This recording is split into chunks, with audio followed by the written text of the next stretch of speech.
Yo, peace and blessings, code keepers. What's good? What's good? It's time to get on code. As we know, the code is empowerment. The code is empowerment. Everything you do should empower you. Everything you eat should empower you. Everything you read and consume should empower you. So our code is the empowerment agenda. Get on code, teach the code, live the code, be the code. And today, brothers and sisters, what's up, family? We got the Reverend Rance Dunbar, the Chakra Doctor. I just had his site up. So, yo, it's time for us to have a really good time. It's time for us to learn. It's time for us to earn. It's time for us to get on code. All right. Welcome to Get on Code, the Fly Guy Show, which is a series of melanated conversations focused on empowerment, health, wealth, and knowledge of self. People think in binary choices because they are conditioned to. And on the wall was a picture of a wolf and a lion. I think the wolf was the Democratic Party, the lion was the Republicans. But the drug trade and all these illegal stuff that people do, that's still economics. It's just that they couldn't do it in the traditional system. We're talking about melanated wealth. So we can build wealth, but we just, for some reason, don't seem to be able to transfer it. You had a great experience. Fine. That means nothing. What were you told as a child about education? You had to be how many times better? Every impression without an expression becomes depression. Money magic, make Jesus black. Yes, sir. What's up, code keepers? Yo, I'm here today with the Chakra Doctor. What's up, Doc? How you doing, man? Man, infinite love, eternal truth, and peace wave to you, man. I'm doing swell, well, and great, divinely blessed, and wonderfully infinite. Attitude of gratitude is the longitude and latitude all day, every day, man. It is what it is. I mean, let's get it. Let's get to the black and power. I say that. Yo, man, I'm really kind of hyped about this conversation. I've checked out a lot of your stuff, on your Facebook page. It's right there. His IG page is right there. I've been checking out your stuff, man, and I'm kind of intrigued by your story, man. You battled depression, you battled suicide, you increased your health, health, and those of thousands of other people too, man. So, yo, and one of the other things is you and I were both influenced by this book right here. Oh. Blacked Out through Whitewash. All praises be to the noble, immortal Justice Dr. Suzar Epps. I got this book in my hand in 2005, and my life when it comes to blackness has never been the same since. She is the reason why she is one of the main reasons. My mother is the main reason, but she is the second main reason why I give people, why I introduce people into the great grand holy mother of all divinity, and why I teach Christians that Jesus had a mama and there's a hierarchy. My mama used to always teach me that Jesus had a mother. And so, coming up on this book right here, that Blacked Out Through Whitewash, you see how worn mine is. Mine is worn at time, and I've been using mine. It is definitely a book that is recommended for anybody who is trying to wake somebody up from their black illusion and their black sleep, as we rely on all of these Caucasian mechanisms, and we rely on these Caucasian politics, media, education, business, military, medicine, banking, religion, black market, stock market. All of it has been whitewashed. No matter which area you go in, it is stolen, plagiarized black spirituality, black economics, black philosophy, black science, whitewash for today's whitewash to fit. Indian wash, Chinese wash, Japanese wash, you name it. It's been washed in that particular ethnicity to fit that ethnicity's people, but it has been originated by us. Like, people think yoga originated in India. Lies. Black people invented yoga, right? But when you go to India, you're going to see there are black people that are way blacker than the Indians that they market to us, right? Everywhere you go on the continent, there is a dark version of that person on the continent. I go to China, I can find Chinese black people. When I go to, I'm talking about blacker than me. When I go to Australia, you can find the Australian blacks. When you go to Europe, you'll see the European blacks. When you go anywhere, Eskimos, you got the Eskimos, the black Eskimos. right? Everywhere you go, there is an original version of the lighter skinned people that are in that particular area. And so with that being said, we have to acknowledge the fact that everything has been stolen from us, like in a highway robbery. And we have to have a burning desire to seek, find, and reclaim that which has been stolen from us. Ashe, Ashe. I first got a hold of that book. It was actually a pamphlet. When I first got it, it was circulated. This is circa 1991, 1992-ish. It was 91, 91. I graduated from the Great Hampton University in 1990, and it was 91 when I really started getting really deep in the conscious community. And that was one of the first things they hit me with. And so I started reading that stuff in 91, and it was papers. Somebody had copied it. And so I never saw the real book really until 2000. From 91 into 2000, I had copies and I was distributing them. We would go to Kinko's back in the day and we would copy them. Yep, copy them. And, you know, sell them and give them out at, you know, Kwanzaa celebrations. We used to bring Dr. Ben to the area, so we would give them out and sell them then. We brought the Conscious Roster to the area. We brought, well, Dr. Ben's an ancestor. We also brought Dr. John Henry Clark. How was Doc? Everybody always asks me, like, I met, like, all right, so the reason why I became who I am is because of Dr. Sebi, and I met Dr. Sebi, and a lot of people ask me, how was he? So I want to ask you, how was Dr. Ben, man? I never met him, but I always did wanted to meet him. How was he, man? All right, so look, I married my wife in 97. In 95, congratulations, man. Yeah, hey, congratulations to you and your wifey and the new beautiful little one that I saw on your IG page, man. Yeah, that's what's up. We brought Dr. Ben down to the Hampton Roads, Virginia area in 1995, and I tell you what, you know, he started talking about how his wife, Dr. Ben, was talking about how his wife was used to be a nun and then was really heavily involved in the Catholic Church. Right. How he used to go to the Catholic Church and he went through the rituals and everything with her because that was his wife. But then he would have, you know, his books, man, and his books would break down all that stuff and how they got it from indigenous African people and all those rituals, man. You know, Black Man of the Nile. Was that his? Black Man of the Nile was his. And so right. Dr. Ben had a filthy mouth. Okay. And he started off really nice. And so when he started talking, my wife was like, yeah, I like this. And then 15 minutes, she was like, yo, I can't take this. He was abrasive. So if you weren't ready for him, he was real abrasive. You know, he was getting on your case. And he was, you know, man, it was crazy. So we would bring him down to the area. Steve Coakley, we used to bring Steve Coakley to the area. And these two brothers were real abrasive. And so if you weren't up on your information, if you weren't up on your square, they were breaking it down. They were, you know, destroying it. But Dr. Ben was very abrasive, but he was so fluent.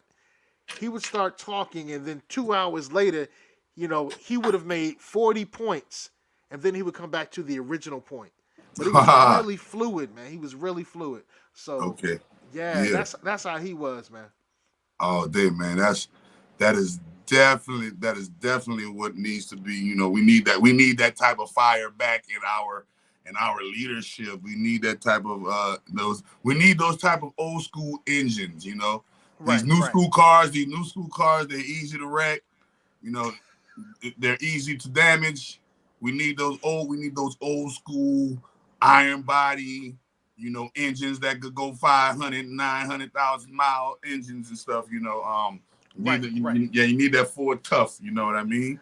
So look, man, one of the things that I found intriguing in my walk through consciousness is there are times, and you know what I'm going to come to, man. There are times when those who are new in consciousness, you know, babies or the newborns, they rally against things that they grew up in. You know, once they really understand that they learned the baby level stuff and they really didn't get the meat, they just got the baby food. And when they start getting the meat, they want to rally against everything and destroy it, cuss it out, say everything is a lie. And so I used to get a whole lot of heat because I go to the conscious stuff, and I would still go to the church stuff, because I enjoyed being with my wife and the experience that she would have, and I enjoyed some of the music. Now, I mean, I didn't leave my fraternity. You see, my brother Omega Psi Phi Fraternity Incorporated. We have a couple of, we call us the conscious bros. So we've learned this conscious information, but we like, man, these are just Greek letters. The same way you spell your name, Charkra. That doesn't mean that you're a Phoenician or that you're Anglo-Saxon or that you celebrating that culture. It's just you use those letters, those Phoenician, those Anglo-Saxon letters, to spell chakra. And it's kind of, but you go through the same thing, right? I tell people all the time in the book Black Out the Whitewash, they show you how the English language and all European languages in general are plagiarized from Black people. Once again, every single aspect and facet of life that we hold important was invented and created by someone of my color or darker, or just a Black person who identified with the ethnicity of Blackness. And when you analyze that, let's analyze this right now. If I was to give you, if you were to go to a restaurant right now, right, and the restaurant serves you baby food, you'll be pissed off too, right? You wouldn't. You went to Root Chris. Root Chris brought you a baby food steak. What the fuck is this? What the hell is this? Fucking baby food flavored steak. You know what I mean? What is this? And you're like, so I can get how someone may or may not rebel against the previous programming just to get into the new level of understanding. I always tell people I did the same thing. There was a time when I was going around and I was saying, I was saying F religion, I used to say F Jesus, F Satan, F God, F the devil, F everybody on my own team. Everybody done lied to me. I don't want to be lied to no more. And when you've been lied to like that, like Black people, we have been monumentously lied to. Like we've been lied to on a big, grand scale. So to find out these things, right? To find out that we've been lied to on these levels, guess what it does? It hurts. It hurts. It makes you say, well, if they lied to me about that, what else they lied to me about? Right? And now it makes you not trust nothing. So I think that is a stage, like we were talking about. I think that is a stage of growth that one must go through in order to break free from the old chains that bind us, right? Free from the old chains that bind us. When you look at all of the chains that bind us, politics, media, education, business, military, medicine, banking, religion, black market, stock market, all of these areas, we don't own no big chunks of them. And these areas are heavily discriminatory against our culture, even though they appropriate our culture to make billions and trillions of dollars, right? And so with that fact, it's never the oppressor. I never blame the oppressor for being an oppressor. Oppressor is gonna do what an oppressor want to do, right? I blame the oppressed for letting oppressors oppress them. That's what I blame. And I also blame Black people for thinking that they can win this war with Smith & Wesson, Heckler & Koch, Northrop Grumman, and all of the places that make these guns, right? Like, when will we go back to that old formula that Haiti used? And Haiti did not use no dang nabbit guns. Haiti used some spiritual nature, organic power of God within them, witchcraft, all kind of whatever you want to call it. Haiti went to Mother Earth. Mother Earth got them up out of there. And then they revert. And after they used magic to get the people up out of there, right? Guess what they did? They went straight to white Jesus. Shame on them. That's why they fell and got crushed. See what I'm saying? So they had Ogun. They had Ogun. They had Shango. They had Oshun. They had Shango. They had everybody. They whipped them up. As soon as the colonizer left, white Jesus came in, and you want, because people wonder why Haiti has it so bad, and I tell them because they went against their own grain. When you went against your own grain, you got the people out of there with you didn't get the people out of there with Jesus. The white man did not leave Haiti because the black man prayed to Jesus. I'm sorry, people, that did not happen. So the white man left Haiti because the black man laid up there and resorted to some ancestral knowledge, magic, wisdom, understanding, and that got him up out of there. Now, the thing about it is, after the white man got up out of there, they didn't stick to the roots. They did something what a lot of black people do in Christian church. They backslid. They needed some food, clothing, shelter, education, and medication. And the white boy said, hey, if you denounce Ogun, you denounce Oshun, you denounce your Orisha, and take in this Jesus, we'll give you a budget. And they went for it. They didn't rely on saying, man, look, if we relied on the ancestors to get them up out of here, we're going to rely on the ancestors to build up a new economy. All right. Well, that kind of leads us to this point. So your shirt. Yeah. Make Jesus black again, bro. See, I don't have no problem with people worshiping a savior that look like them. When I go, my business partner, Dr. Varun Gandhi, is a self-made millionaire from Mumbai, India. When he goes to the temple and worship God, that God and all that goddess looks like his wife, or that God looks like him.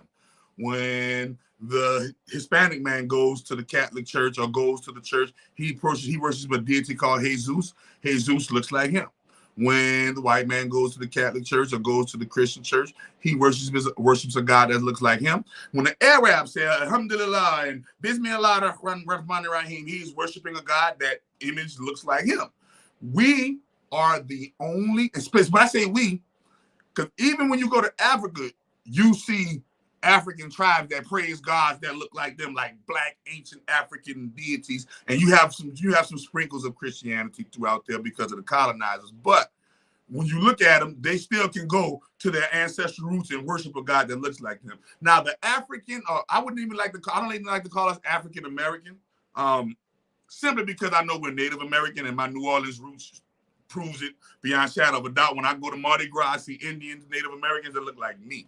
Feathers going, oh, looking like me, right? And so the lie that they told me in my propaganda on TV does not fit the reality that I'm seeing every year for Mardi Gras, every Sunday for Super Sunday, every fest for Jazz Fest. Every time I go out into my city, I see black Indians.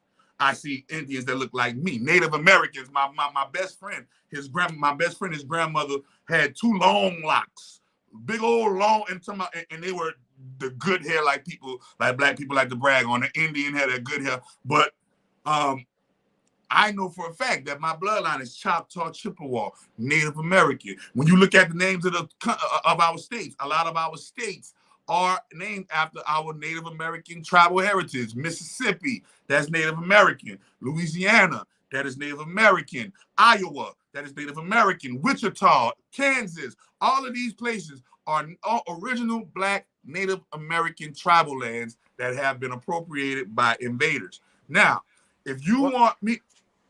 Yo, I'm glad you said that, bro.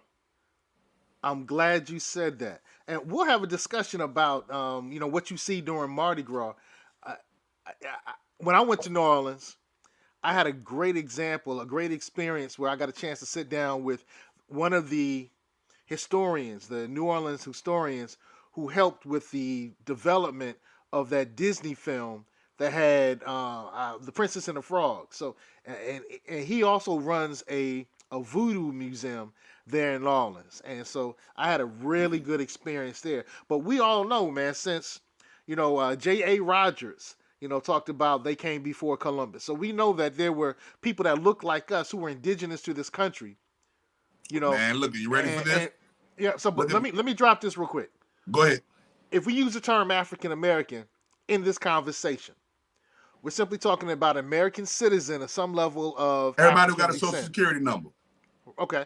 If we use the term black, it doesn't refer to skin color, hair color. We're not talking about a city, a state, a nation, a country called black. We're not talking about a crayon color. We're not stupid. We're not using the term to address someone's legal identity or status. If we use the term black, we're talking about some person with a level of African or indigenous or aboriginal descent. So I had to get that out there because, some of us who get into consciousness really set trip on terminology. And I love That's crazy. Everything. It's cool. It's cool. Some people are really passionate about terminology. But think about this. Terminology does not determine growth. Right?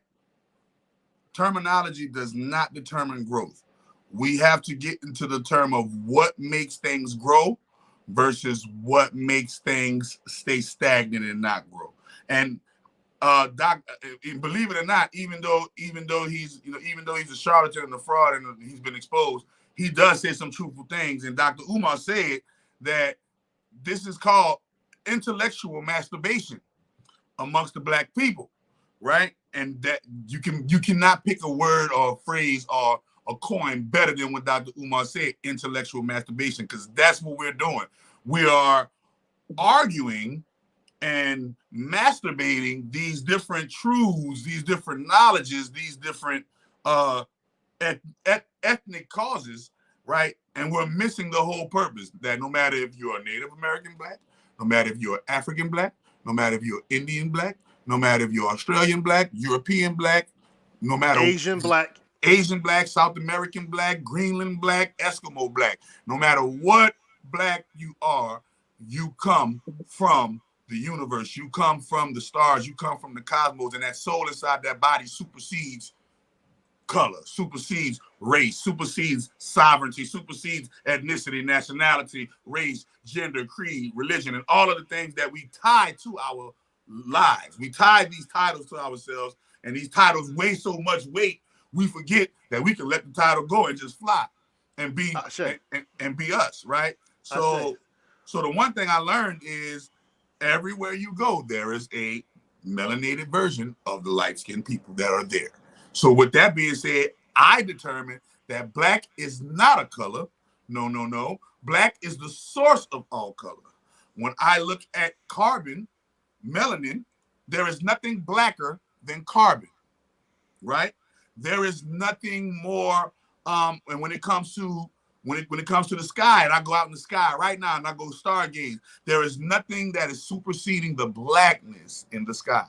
When I look at a rainbow, I don't see white on the rainbow, I don't see gray on the rainbow, and I don't see black on the rainbow, right? But I can see every other color coming from the rainbow, right? And when you analyze this, man, when you analyze these nature coincidences or these nature evidences, right, you'll see that, wait a minute, black is not a color. Black is literally the actual page that all creation gets to write on. You understand what I'm saying?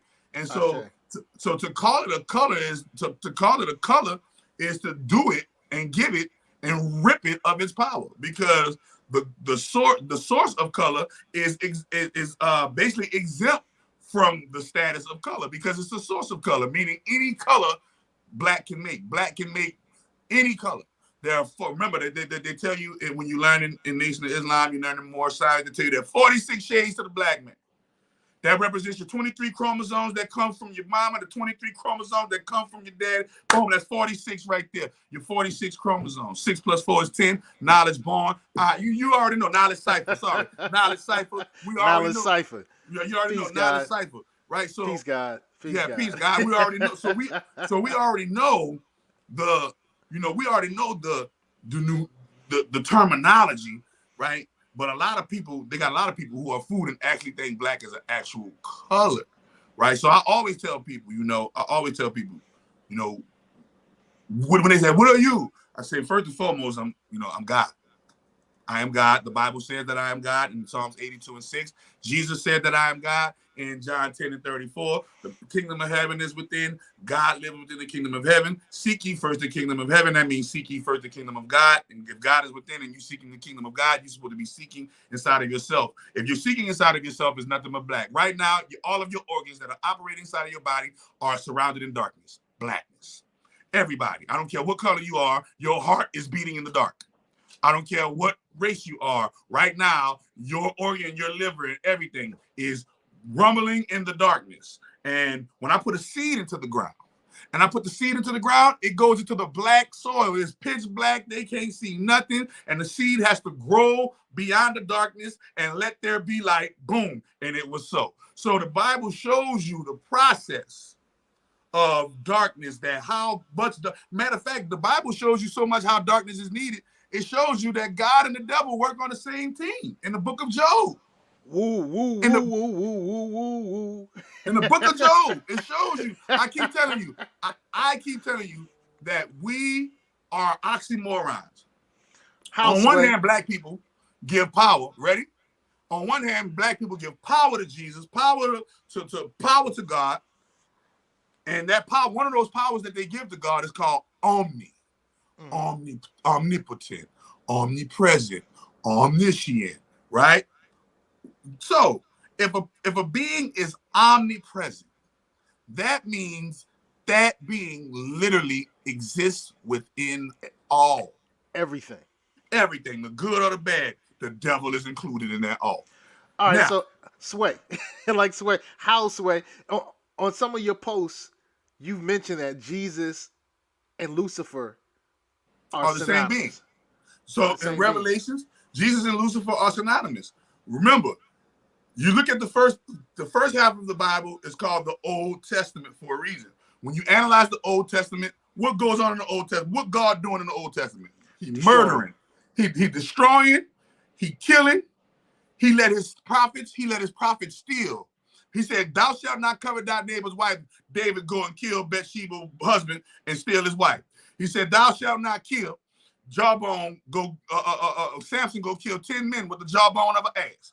You see, 10,000 men with the jawbone of an ass. He says, "Thou shalt not commit adultery."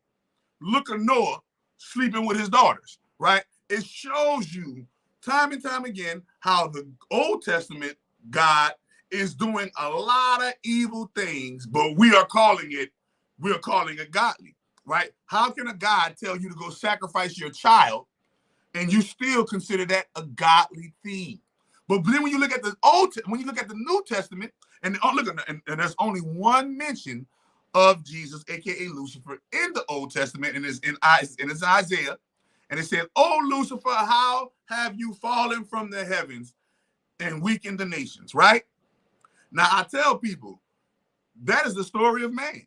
That is the story of us. Aren't we from the stars? Don't they call us star seeds, right? Don't they say, in Hollywood, everybody trying to be a star, right? Dancing with the Stars, Star Trek, Star Wars. Everything is about, these stars. Now, when you analyze, they call it, when you see a falling star, you make a wish, right? Now, if we are the seeds of stars and we've come down, aka fallen into these bodies, right? This is the story of Lucifer, light bringing, one who was up and fell down into a weakened nation. Remember, the body represents a weakened nation. In Galatians 4:22-24, it says that the story of Abraham is an allegory that symbolizes two nations, two covenants. You see? So they know that your body is the universe. They know that your body is a carbon copy of the overall mainframe of the universal structure. And when you incarnate as a spirit into this body, you have fallen. You have chosen to fall into a prism. Remember, when you're in this body, the only way you can leave is if something tragic or if death. That's the only thing that can claim you out of this body. You just can't leave this body and say, "Fuck it, I'm going back to heaven. I'm about to go back to chilling with Jesus. And me and Jesus, I don't like it down here, Jesus. I'm about to leave this body and the body gonna drop and you're gonna go back to heaven." No, it don't go like that, right? So when you analyze that we are spiritual, we are stars, we are actual light creatures, light beings. This is why they said, "This little light of mine, I'm going to let it shine." If you're letting this little light of mine shine, then you are a light bringer. Light bringer is Lucifer. Wait a minute. Now Jesus in Revelation. Now remember, Jesus said, "I am the way, the truth, and the light." Okay, the truth and the life. All right. But then in Revelations, he comes and says, "Yea, I am the bright and morning star."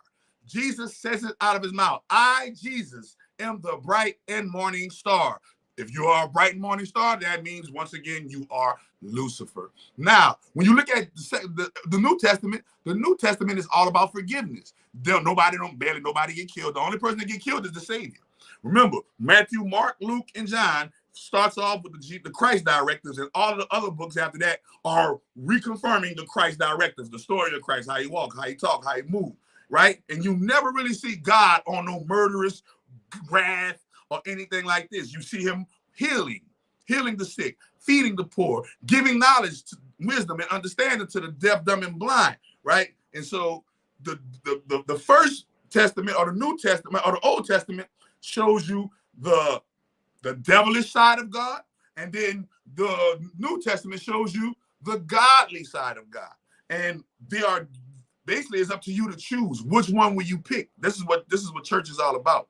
Because you see a lot of pastors be evil, but you see other churches, a lot of pastors be good. Well, what they read in the Bible that this other pastor ain't reading in the Bible? Well, no, they're reading the same thing. It's just that their hearts are in two different places. And so analyzing that we are light beings and we bring that light every time we shine our light, we are light bringers, aka Lucifer. Remember, Lucifer is not a name. Lucifer is a title. That's like me saying, hey, that's like me naming my child police officer. Who is going to really be like, you can't name your child police officer. You can't name your child firefighter. That is just a title. Well, Lucifer, a light bringer, that is a title. Satan, one who opposes. Satan, one who the opposition. That is a title.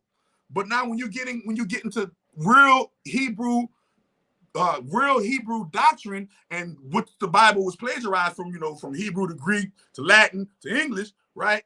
You'll see that, wait a minute. There are actual names to these particular Satans. There are actual names to these particular Christ beings, and these Christ beings and these satanic beings come with names. You're reading the Hebrew, and Balaam.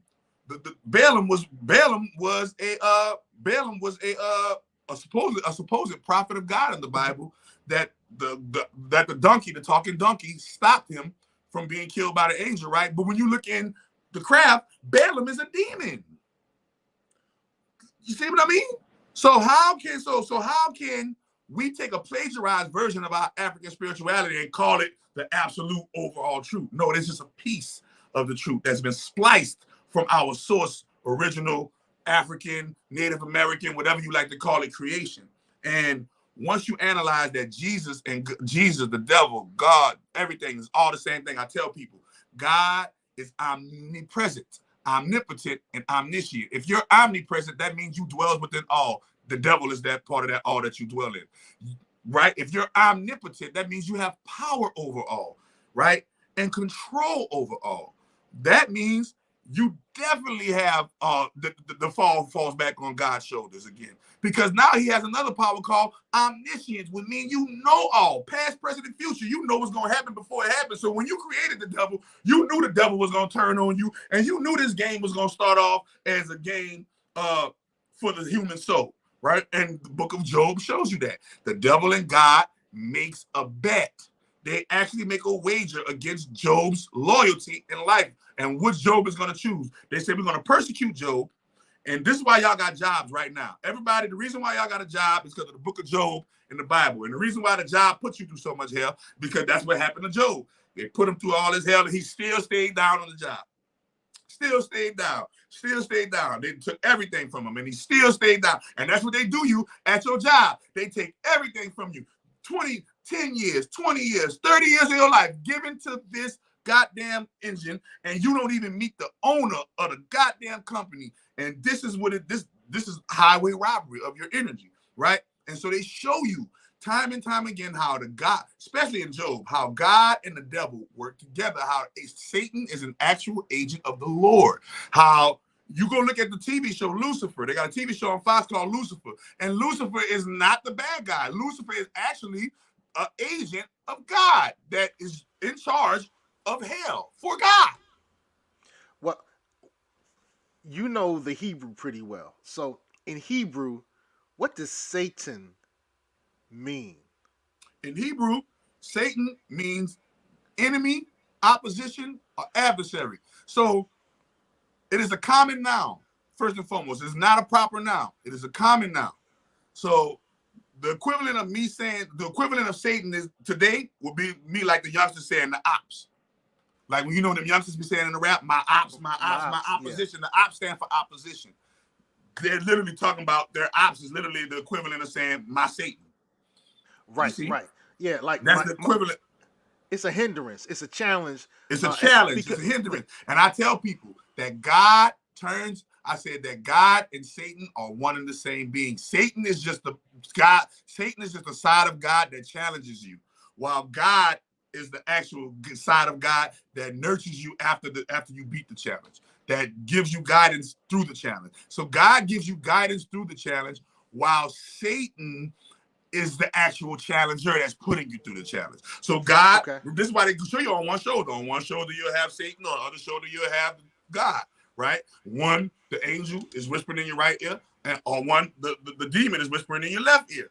And it's showing you that one is going to challenge you. Man, don't worry about that shit. And give you the challenging part. And one is going to nurture you. Man, you know you can do it, man. You know you can resist. You know you strong. You know you powerful. You don't got to fall for this trick, right? And you go through the tug of war of what choice? Or the illusion of choice, because we think we got a choice, but we really don't have a choice. What is the choice? Well, think about it. Republican or Democrat. That's it. Hamburger or hot dog. Beer or wine. Right or wrong, up or down, left or right. You only got two choices. It's only an illusion. You only got two choices. You're either going to do good for yourself or you're going to do bad for yourself. Either or, you're going to do one or the other. Now, if you call that a choice, then so be it. But I call that the illusion of choice. I call that an option, not a choice, right? And so with that being said, we have to realize this as Black people, that we have the option to choose which part of God that is within us that we want to tap into, because I keep telling you that God has multiple personality disorder, and you are just one of the personalities. Ashe. Yeah, I've come to the conclusion, I guess the last 30 years of my life, that the angel on this side and the angel on that side, they're both God.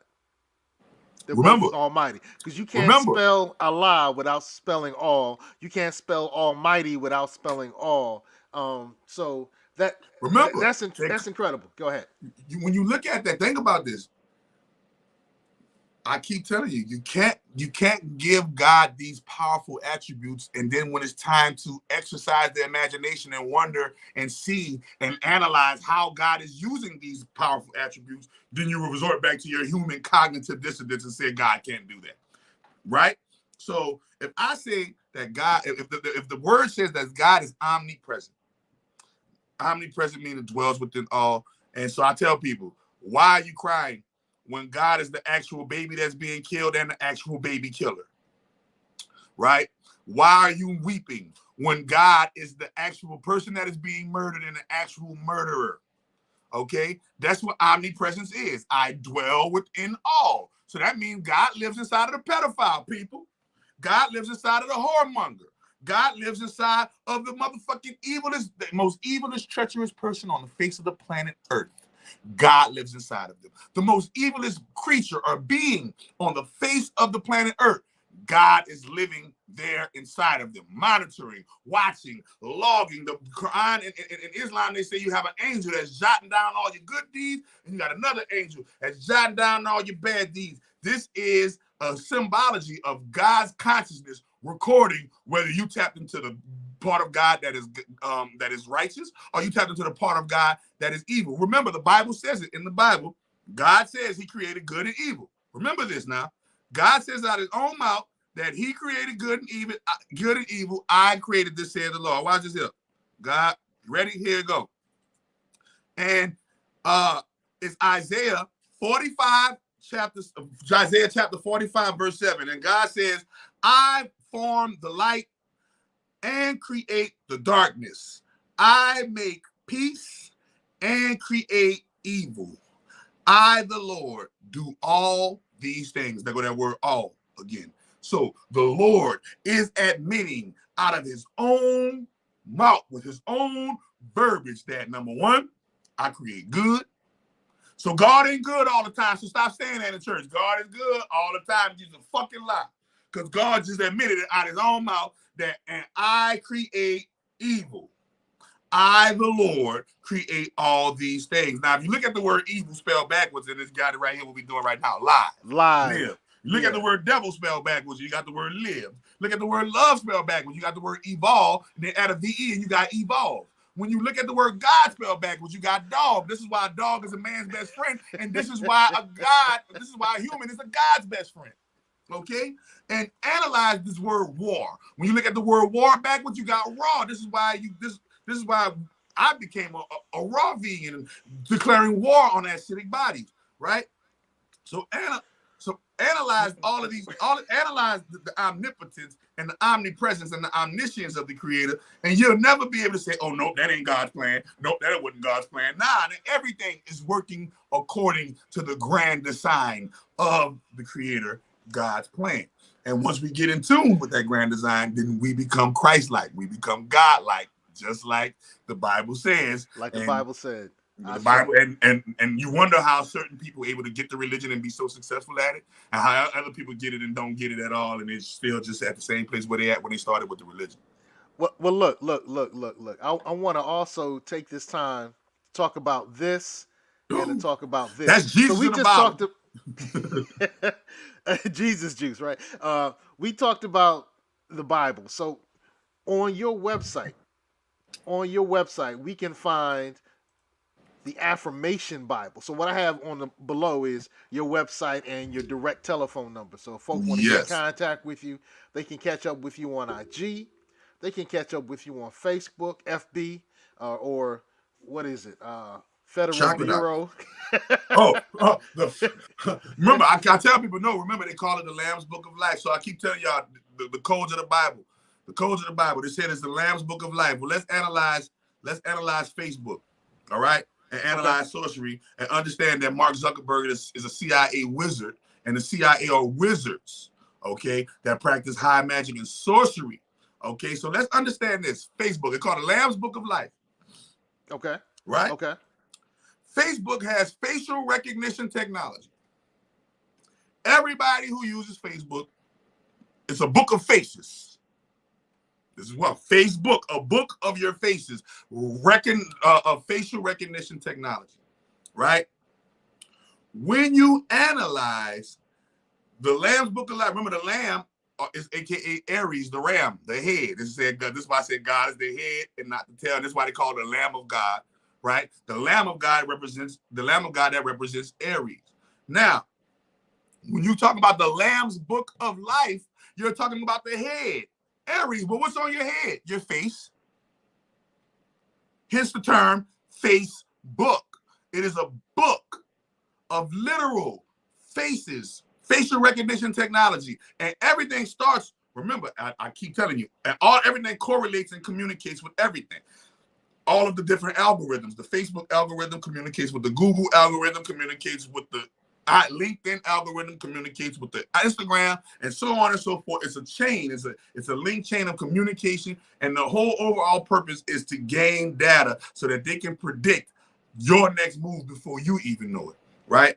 And so when you talk about Facebook, understand you're talking about a CIA, FBI, DIA, NSA program, and this NSA program is to, number one, log everybody who we can through facial recognition technology and software, so that when we create the metaverse, like they're doing right now, your character will already be digitally imprinted into the world. You understand? So your avatar is already there. Now remember, you don't understand this. You don't understand the magic in that. If there's a digital copy representation of you somewhere, then that is a representation of your overall energy. That is a representation of a piece of your energy.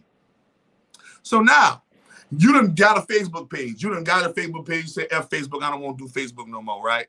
But they still got your face. They still got everything that you did while you had a Facebook page. Just because you deactivated your page and stopped doing your page don't mean they don't got the data from the thing that you were doing and the activity that you were doing. And just because you quit Facebook, think about all the people that died, right? That had a Facebook, but they're still going to be alive in the metaverse. Think about this.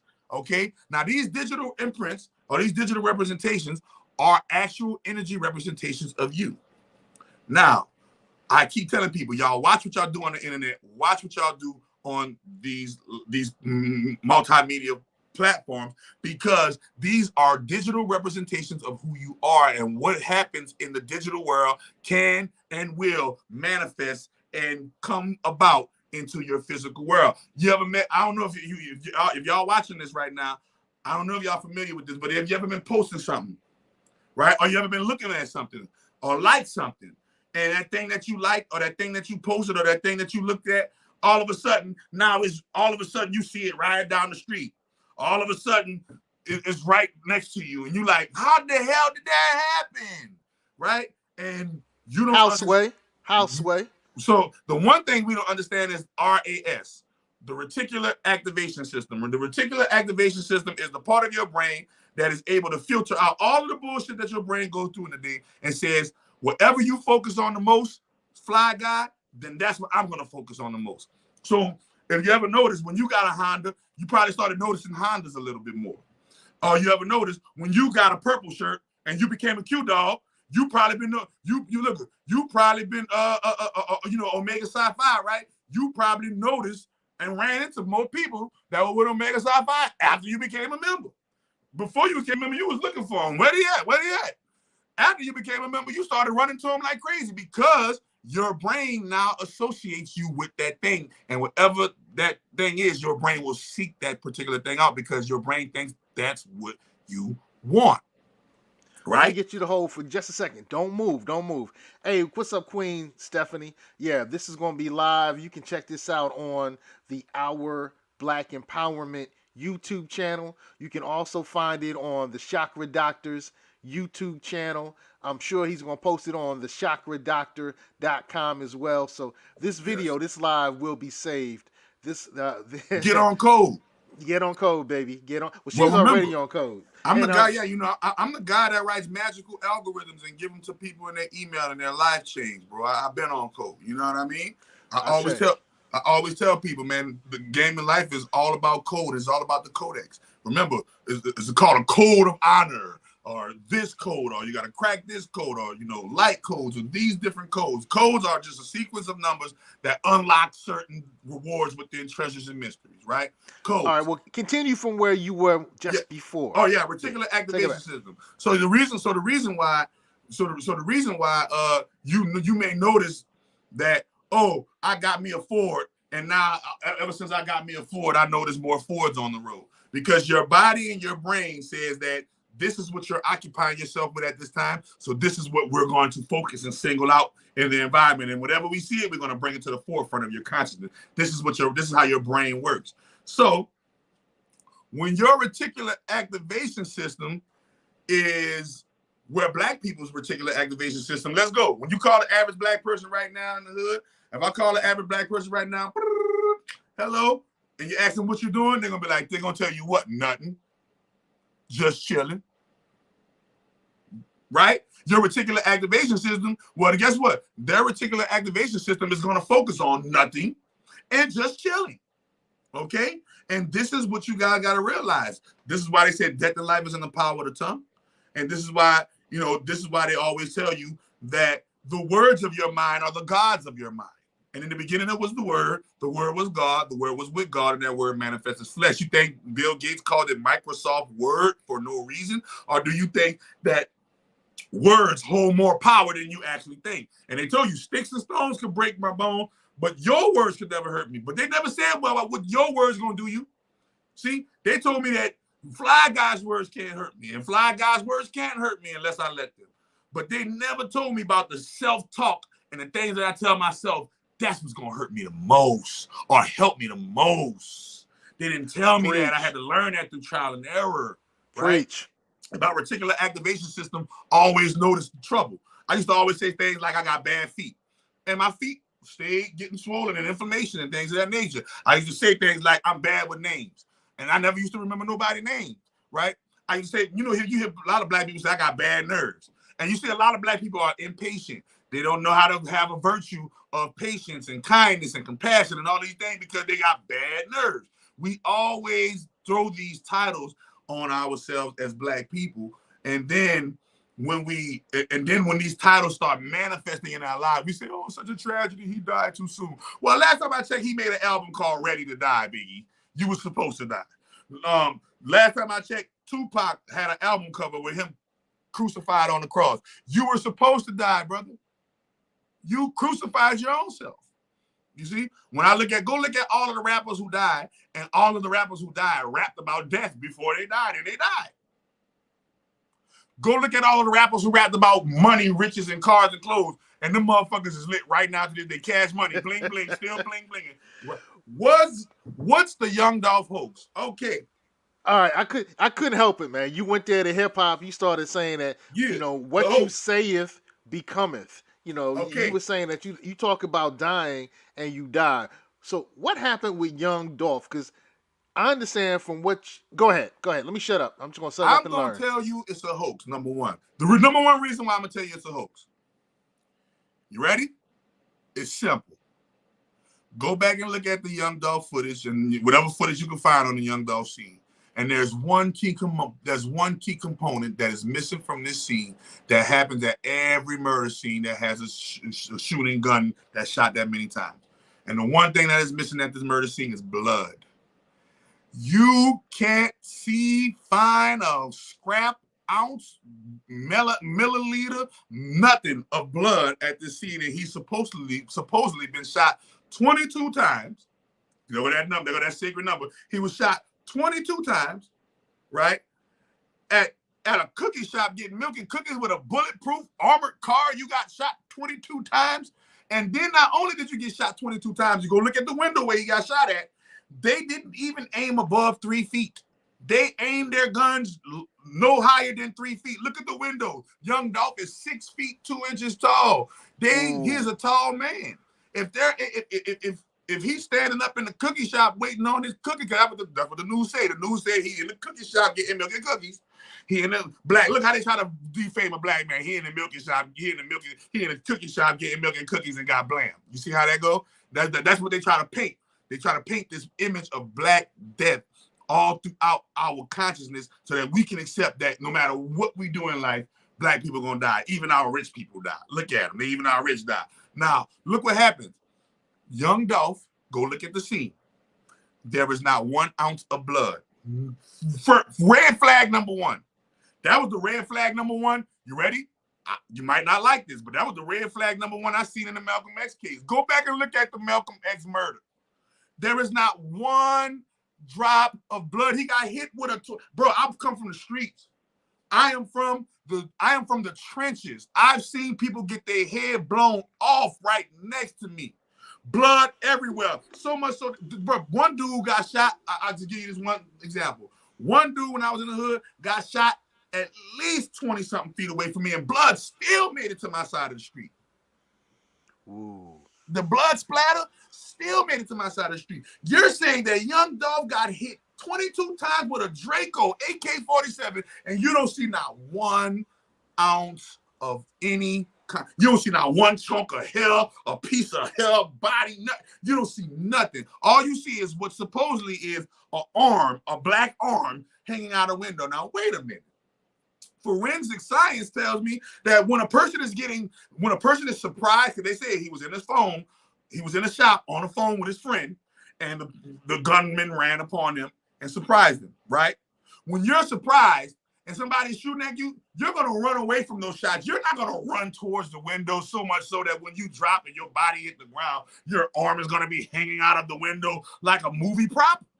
No. When the boy hitting you with the Draco and he's shooting, you're going to try to run for cover. That's what your freeze, fight, or flight mentality says in your autonomic nervous system. So how in the heck you standing up doing this with your phone, somebody starts shooting and you run towards the window so much so that your arm is hanging out the window when you pass and drop? Okay, let's say your arm is hanging out the window when you pass and drop. When you pass and your arm fell in that window, it fell into that glass. That glass was supposed to go into your arm. Your arm was supposed to bleed, and we're supposed to have blood right there by the goddamn glass. We don't see not 1 speck of blood by the shattered glass.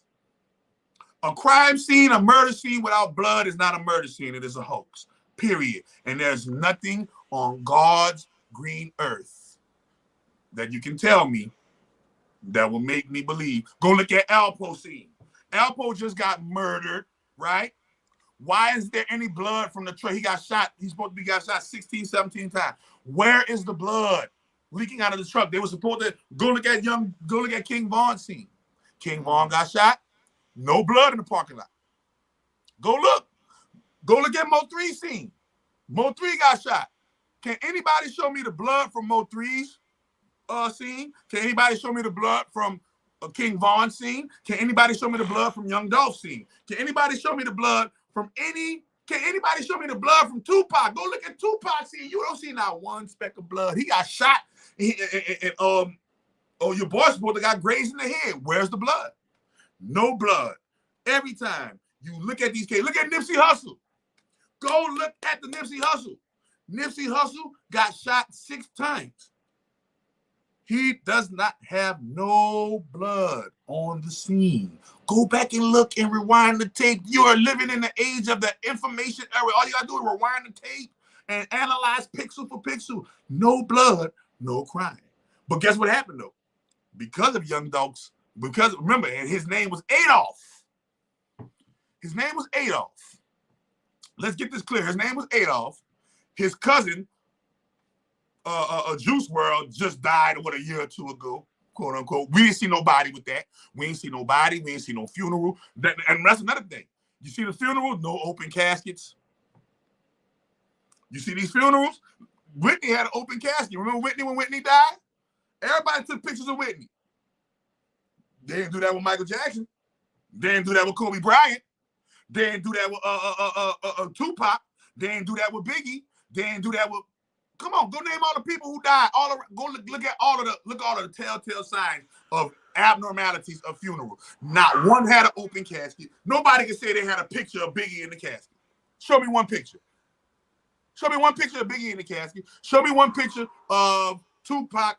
Of Tupac, in the with blood, at the scene of the crime. Show me that graze wound that supposedly grazed your head. Right? These are supposed to be wounds, right? And these dudes do anything for clout. Like the song said, they do anything for clout. They do anything for. So in the era of clout, you trying to tell me Young Dolph just got hit 22 times before the police come? None of you old hood rat motherfuckers went and came and said next to the family dollar and said, "Oh my God, World Star, Young Dolph got killed." Remember, they'll put a fight on World Star. Boop, boop, boop, boop, boop. Teenagers fighting in school on World Star. You trying to tell me a major rapper from Tennessee, Memphis, got murdered and not one person got the footage of the murder, of the after scene of the murder before the police arrived, and he was surrounded by people? Across the street from a gas station next door to a Family Dollar, he just got shot, the biggest rapper in Memphis, and nobody recorded and said, "Oh God, y'all, they got Dolph. Oh y'all, look at him, they got Dolph." No, only footage you can see is inconclusive footages. They don't even show you a video of the scene. They only show you clips. They only show you still shots. They show you these still shots of these supposed assailants. But we don't see no real evidence. Show me one real solid evidence that proves to you beyond the shadow of a doubt. Remember, our court system says beyond the shadow of a doubt. Show me one piece of evidence that proves to you beyond the shadow of a doubt, that shows you beyond the shadow of a doubt that Young Dolph was actually really murdered. Deep. Yo, man, tell me about Love Gang, bro. Love Gang. I had to switch it up, man. I had to switch it up. All day. I had to switch it up, man. All day. You got to switch it up every day, all day. So, analyze Love Gang. Love Gang is the gang that I started to combat gang violence. Charleston White said in an interview that gangs hurt black people more than slavery, right? And to a big degree, he was right.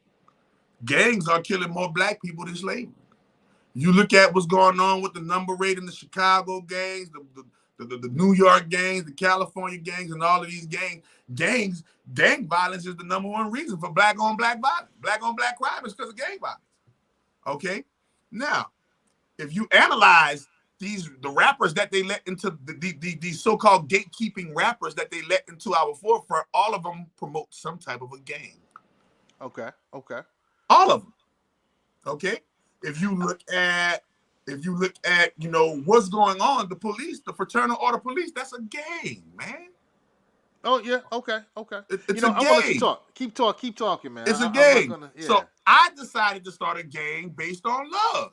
And we don't dap and give hugs. We don't dap and bust slugs, nigga. We shake hands and give hugs.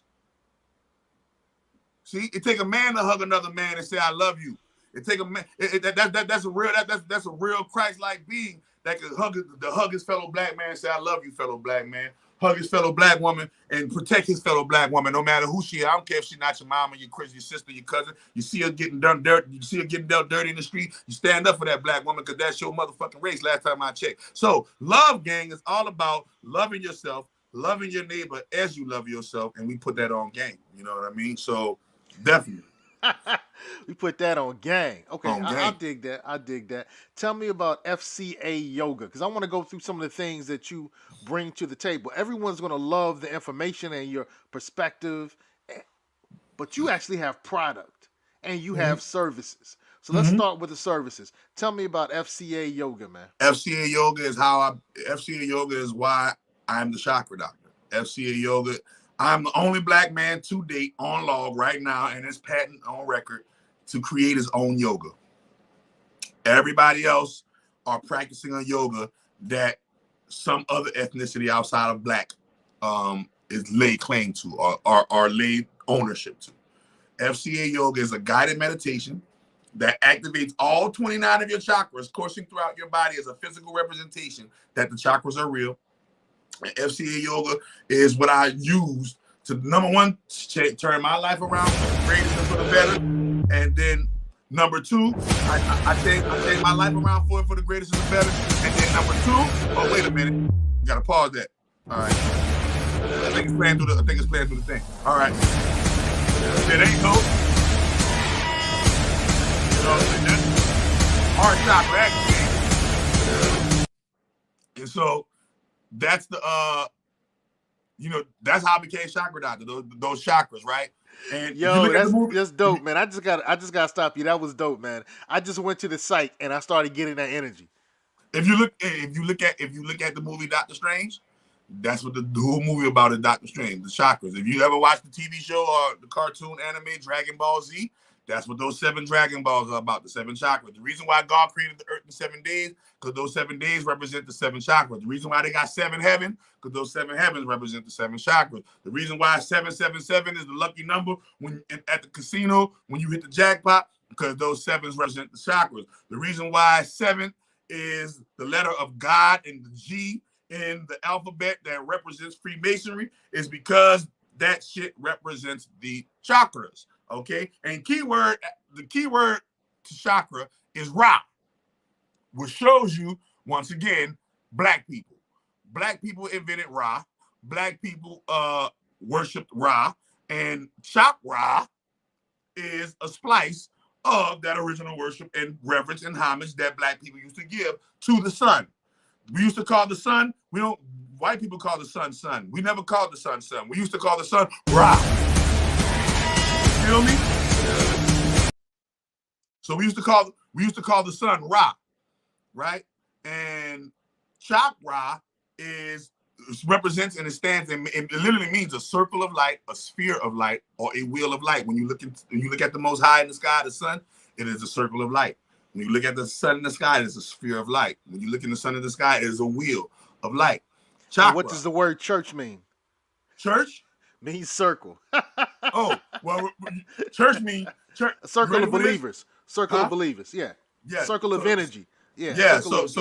Yeah. Yeah. And temple, church, synagogue, mosque, masjid, all of it is the same thing. A place that you bring your invisible energy and you exert that invisible energy and give that invisible energy to something higher than yourself, right? Or that what you believe is higher than yourself. So when it comes to FCA Yoga is the yoga that I created, and I've healed so many people with FCA Yoga. I've turned so many people's lives around with FCA Yoga alone, and that's for free on my website. So when you go on my website, click on the tab, you click on FCA Yoga, it's a guided meditation. I would love to activate you. That's what I'm going to do. I'm going to activate the Fly Guy chakras on my channel. Go come on my channel, and I'm going to activate your chakras, and we're going to talk. And after I activate your chakra for 15 minutes, we're going to talk about some things. We're going to talk about the fraternity shit. You understand me? We're going to talk about the fraternity stuff. Let's talk, man. Let's talk. Ashe, let's do that. You know there's a conspiracy theory against the fraternities now. Oh, yeah. We catching it right now, too, man. Yeah, you know they say fraternities are the secret organizations that rule the world. Well, the term, if you look at at fraternity. Denzel Washington is Omega Psi Phi. You know, Wesley Snipes. You know, you got a lot. Michael B. Jordan. You got a lot of famous gatekeeping Hollywood black brothers that are men. Farrakhan finally crossed. Farrakhan finally crossed over. You know. Now he started way back in the day, but he finally crosses a bruh. We have a lot of bruhs who are, infamous, who have some notoriety to them. So is it a coincidence? So is it a coincidence? I'm asking you. Okay. Is it a coincidence that all of the top people, that 85 to 90% of the top people in all of the top genres of leading industry today are a part of some sort of fraternity or sorority? Is that a coincidence? That's how it's built. That's how it's built.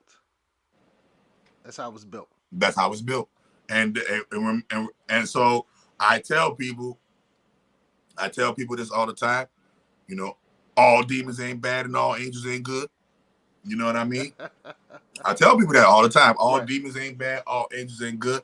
And we have to know how to pick our battle. I don't care what fraternity you join. Guess what? You look like me. That's all that matters. See? What? And when we look back, particularly the biggest fraternity on earth is the black fraternity. Is us. When we look at the history of black empowerment, you're gonna find brothers like Booker T. Washington. You're gonna find brothers like what's the brother from the Puerto Rican brother?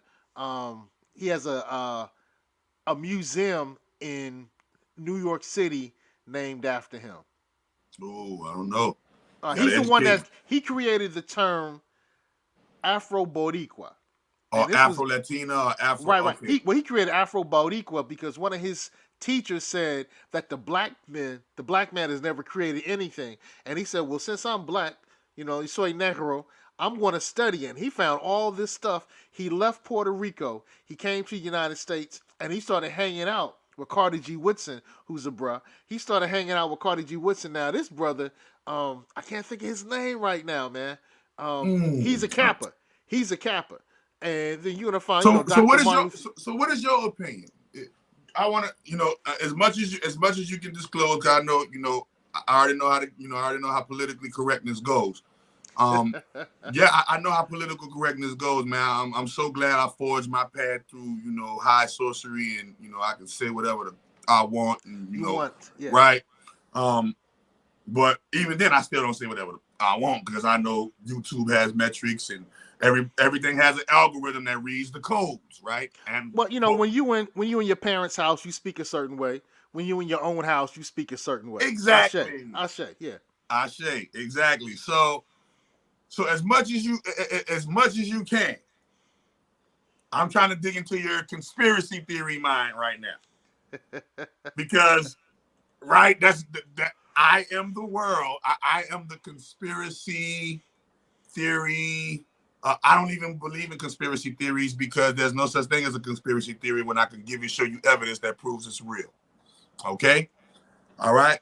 So, what is your take on the brotherhood takeover, right? When you go across the world, there is a significant amount of evidence that proves and shows that the fraternal orders of the world run the world, right?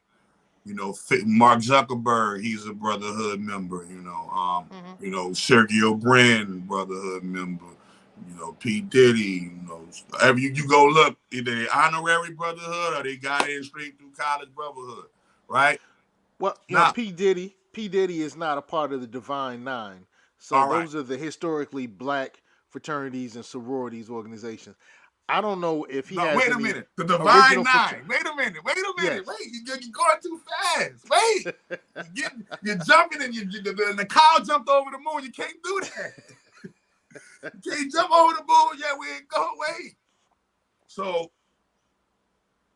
I want you to explain. Give us a quick little brief with the Divine Nine, because a lot of people don't know about that. All right. Right. All right. So, and that's the Panhellenic Council. That's the organization of the historically black fraternities and sororities coming together. The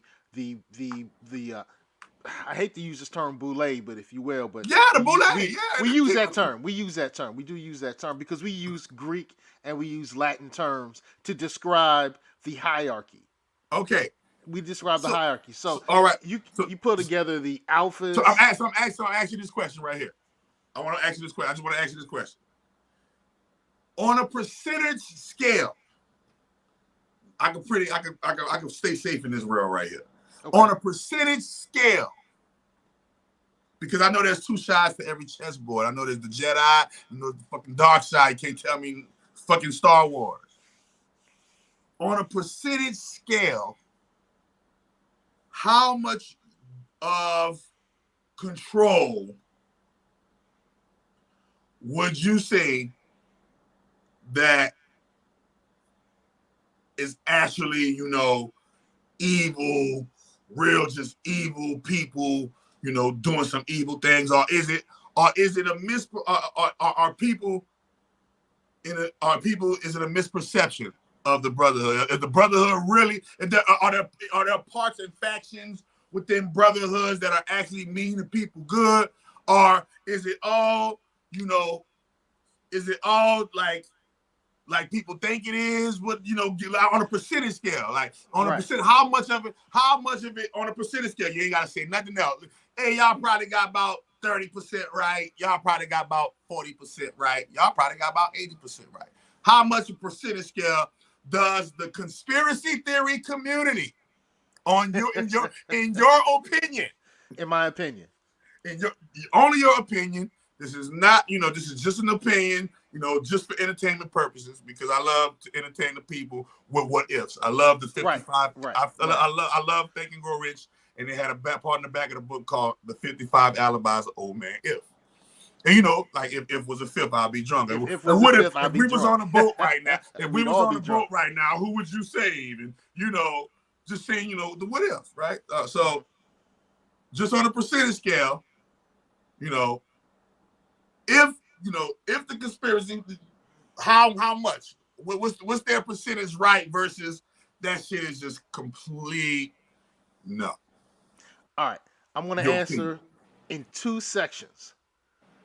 The first section, Divine 9, I might say 10% because I don't know everything. All right. Divine 9, that's going to be the alphas. The 10% omegas. Good, 10% bad? Oh, I'm talking about evil. 10% evil. Okay.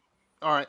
And I'm going to say, so when I'm talking about Divine 9 or the Panhellenic Council, I'm looking at the Alpha Phi Alphas, the Omega Psi Phis, the Kappa Alpha Psis, the Sigma, Phi Beta Sigma, Sigma Gamma Rho, Delta Sigma Theta, Alpha Kappa Alpha. I'm missing two others that's not coming to my remembrance right now. But so when I talk about the Divine 9 or the Panhellenic Council, and I didn't mean to demean anybody I left out. I want to say 10%. I want to say 10%. And that 10% is involved with, here's the other part, Skull and Bones, Trilateral Commission. We've read the Trilateral Commission or the Conspiracy of the 300. Those fraternal and sorority organizations, even though they're few, they're very powerful. That's what you're saying. Those are the groups that are doing things to control society. Now, out of the Divine 9, maybe 10% of us get involved in that level. But we're not doing it through our organizations. You have to join Skull and Bones and some of those Euro white supremacist, take over the world. You gotta get hazed. You gotta get, it's different. It's totally different, man. It's totally different. So I do a presentation. I did this presentation. It's on YouTube on the African origins of fraternities, sororities, and Masonry. And I tell in that presentation how the roots of those organizations can be traced back to, what we call Mother Africa. And we're not saying that Africa was the pinnacle. We're saying that it's the seat of the royalty when the whole world is the pinnacle. The whole world is ours, and Africa may have simply been a part of the royal throne at one point. Okay. So The Divine Nine organizations, they are set up by primarily people of African and indigenous descent who were set up to improve our lives. Out of those who get involved in the Divine Nine organizations, maybe 10%, and I'm not saying because I know this, I'm speculating, get involved in some of those other organizations and who are really trying to control society. Fraternal Order of Police is a fraternity. You know, you can get involved in Skull and Bones, and Skull and Bones is dealing with politics. So a lot of people involved in the high level of politics, in the in the Senate and the Congress, that those fraternities and sororities and those organizations, they create policy that in many ways demeans and keeps people subservient. Being involved with Omega Psi Phi, I don't get a chance to make policy that keeps people subservient. I don't make that level of policy. I can't do it. Nobody in our organizations get that chance. There might be 10% who get a chance to move into the other organizations who will have that influence. So when I look at the conspiracy and they talk about fraternities, they ain't really talking about us. They talking about them. So that's my position. Now, of course, you know, people are going to say that I'm sticking up for the Panhellenic Counselor for my organization. Right. But the truth is, I don't know. But I have studied Skull and Bones and what they've done. I have studied the Trilateral Commission and the Committee of 300 and some of those other organizations, the Rothschilds. You know how you have to do blood sacrifices and rituals to get involved in some of those organizations. They ain't us. Right. They are not what we're involved in. But because we're involved in fraternities, sororities, we kind of get lumped together. So, okay. So that's my answer. That's a pretty great answer, man. You know, from your, you know, I respect, you know, where you're coming from. I want to talk about this, man, because I definitely want you to get your due. I want you to get your due, and I can see, brother, that this is the first of many conversations we're going to do. My baby. Talk about miracle foods. Jesus in a bottle. I'm talking about make Jesus black again. Jesus already black again in that bottle. When you Jesus juice, right? Is this what Michael Jackson was talking about? And no, man, and you know, in California they call me Dr. Sebi #2. In LA. And when I left New Orleans to pursue health and wellness, because I seen that's where we lack the most as a black people. I came with the #1 mission: heal black people. I mean, heal black people. When I say black people, I'm talking about the 40 million people who don't have the identity, the 40 million people over here on this soil who don't have their names, their identities, and their God, and everything has been, you know, whitewashed, plagiarized, and in any kind of other way. I specifically said, and I specifically think, and I specifically believe that we are the ultimate royalty of creators, chosen people on the face of the planet Earth now, today. We are that great Anunnaki race, our descendants from that, you know, from that upper echelon of extraterrestrial origin. Earth is not our Earth is not our home base, and you know, Earth is not our first place we've ever been. You know, we everywhere. I feel like right now, if you incarnate and go to the constellation of Aries, or you go to the constellation of Libra, or you go to the constellation. What's your zodiac sign, Brother Fly Guy? Sagittarius, man. I was born December 19th. My business partner is a Sagittarius. My moon is a Sagittarius. My daughter's moon is a Sagittarius. If I Google the constellation of Sagittarius, I feel like if we land on a planet in Sagittarius, they're gonna have a nigga like me look like that. I swear. That's just, you know, from the evidences of all of the ancient things that have been found that shows that we are these genius people. All right. So always remember where I'm coming from. I'm coming from an Emotep belief system. I believe that there's no such thing as disease, and Miracle Food proves you that there's no such thing as disease. There's only such thing as human error, because our bodies are machines and our brains are computers. Now, what kind of machine is our body? They say our body is a vessel. They say our body is a vehicle. Well, when you look at, there's a carbon copy of our body every day, and you see it. It is called a car, right? And the car is a vehicle. And so when you look at the dynamics of the car, it mirrors the dynamics of your body. A car needs water, just like you need water. I don't know if you're drinking enough water, but you definitely need enough water. 75 to 85% of your body is water. 75 to 85% of the earth is water. 75 to 85% of our language is nonverbal water. This is why Bruce Lee said, be like water. Okay? So all cars need water. Then, number 2, all cars need gas. This shows you again that our body mimics that. When you put that particular thing into your mouth and you chew it, and it makes it into your stomach, and that stomach acid turns it into a liquid, that liquid becomes your body's gas, so much so that you even call it passing gas. Okay? So all cars need gas. Now, are you putting the right gas in your gas tank? I don't know. But I do know all cars need a little gas to get the car, the vehicle, from point A to point B, because these bodies are vehicles. And Bruce Lee was a Sagittarius too. Dang.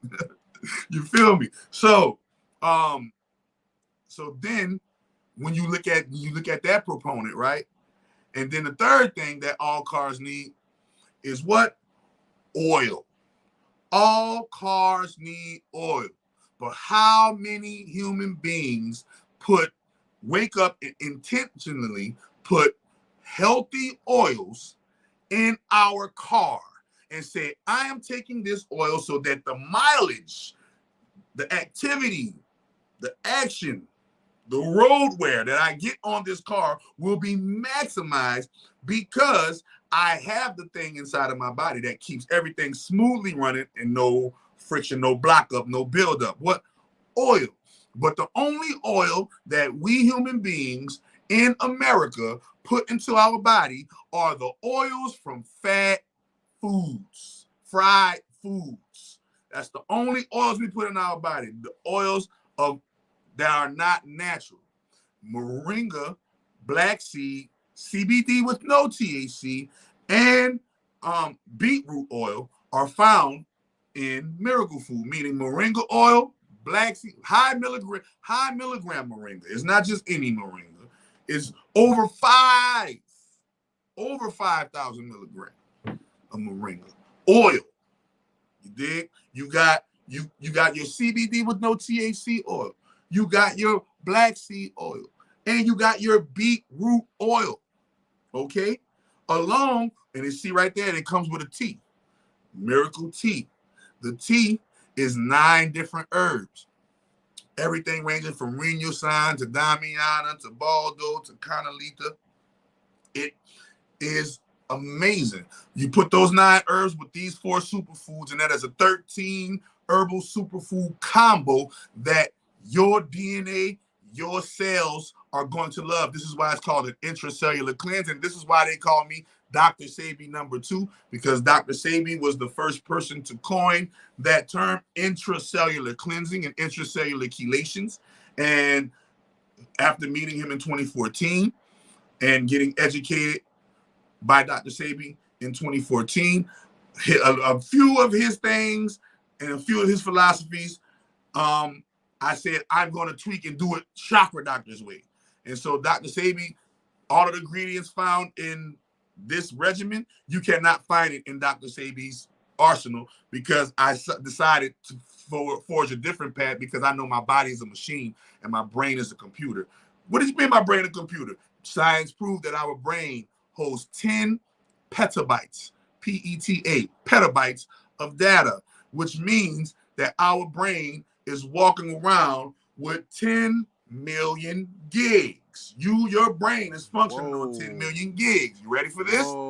Those 10 million gigs that your brain is functioning on tells the rest of your body what the motor, call it motor skills, engine. Remember, your heart is your engine. You got your motor, you got your transmission, saying you are a car, right?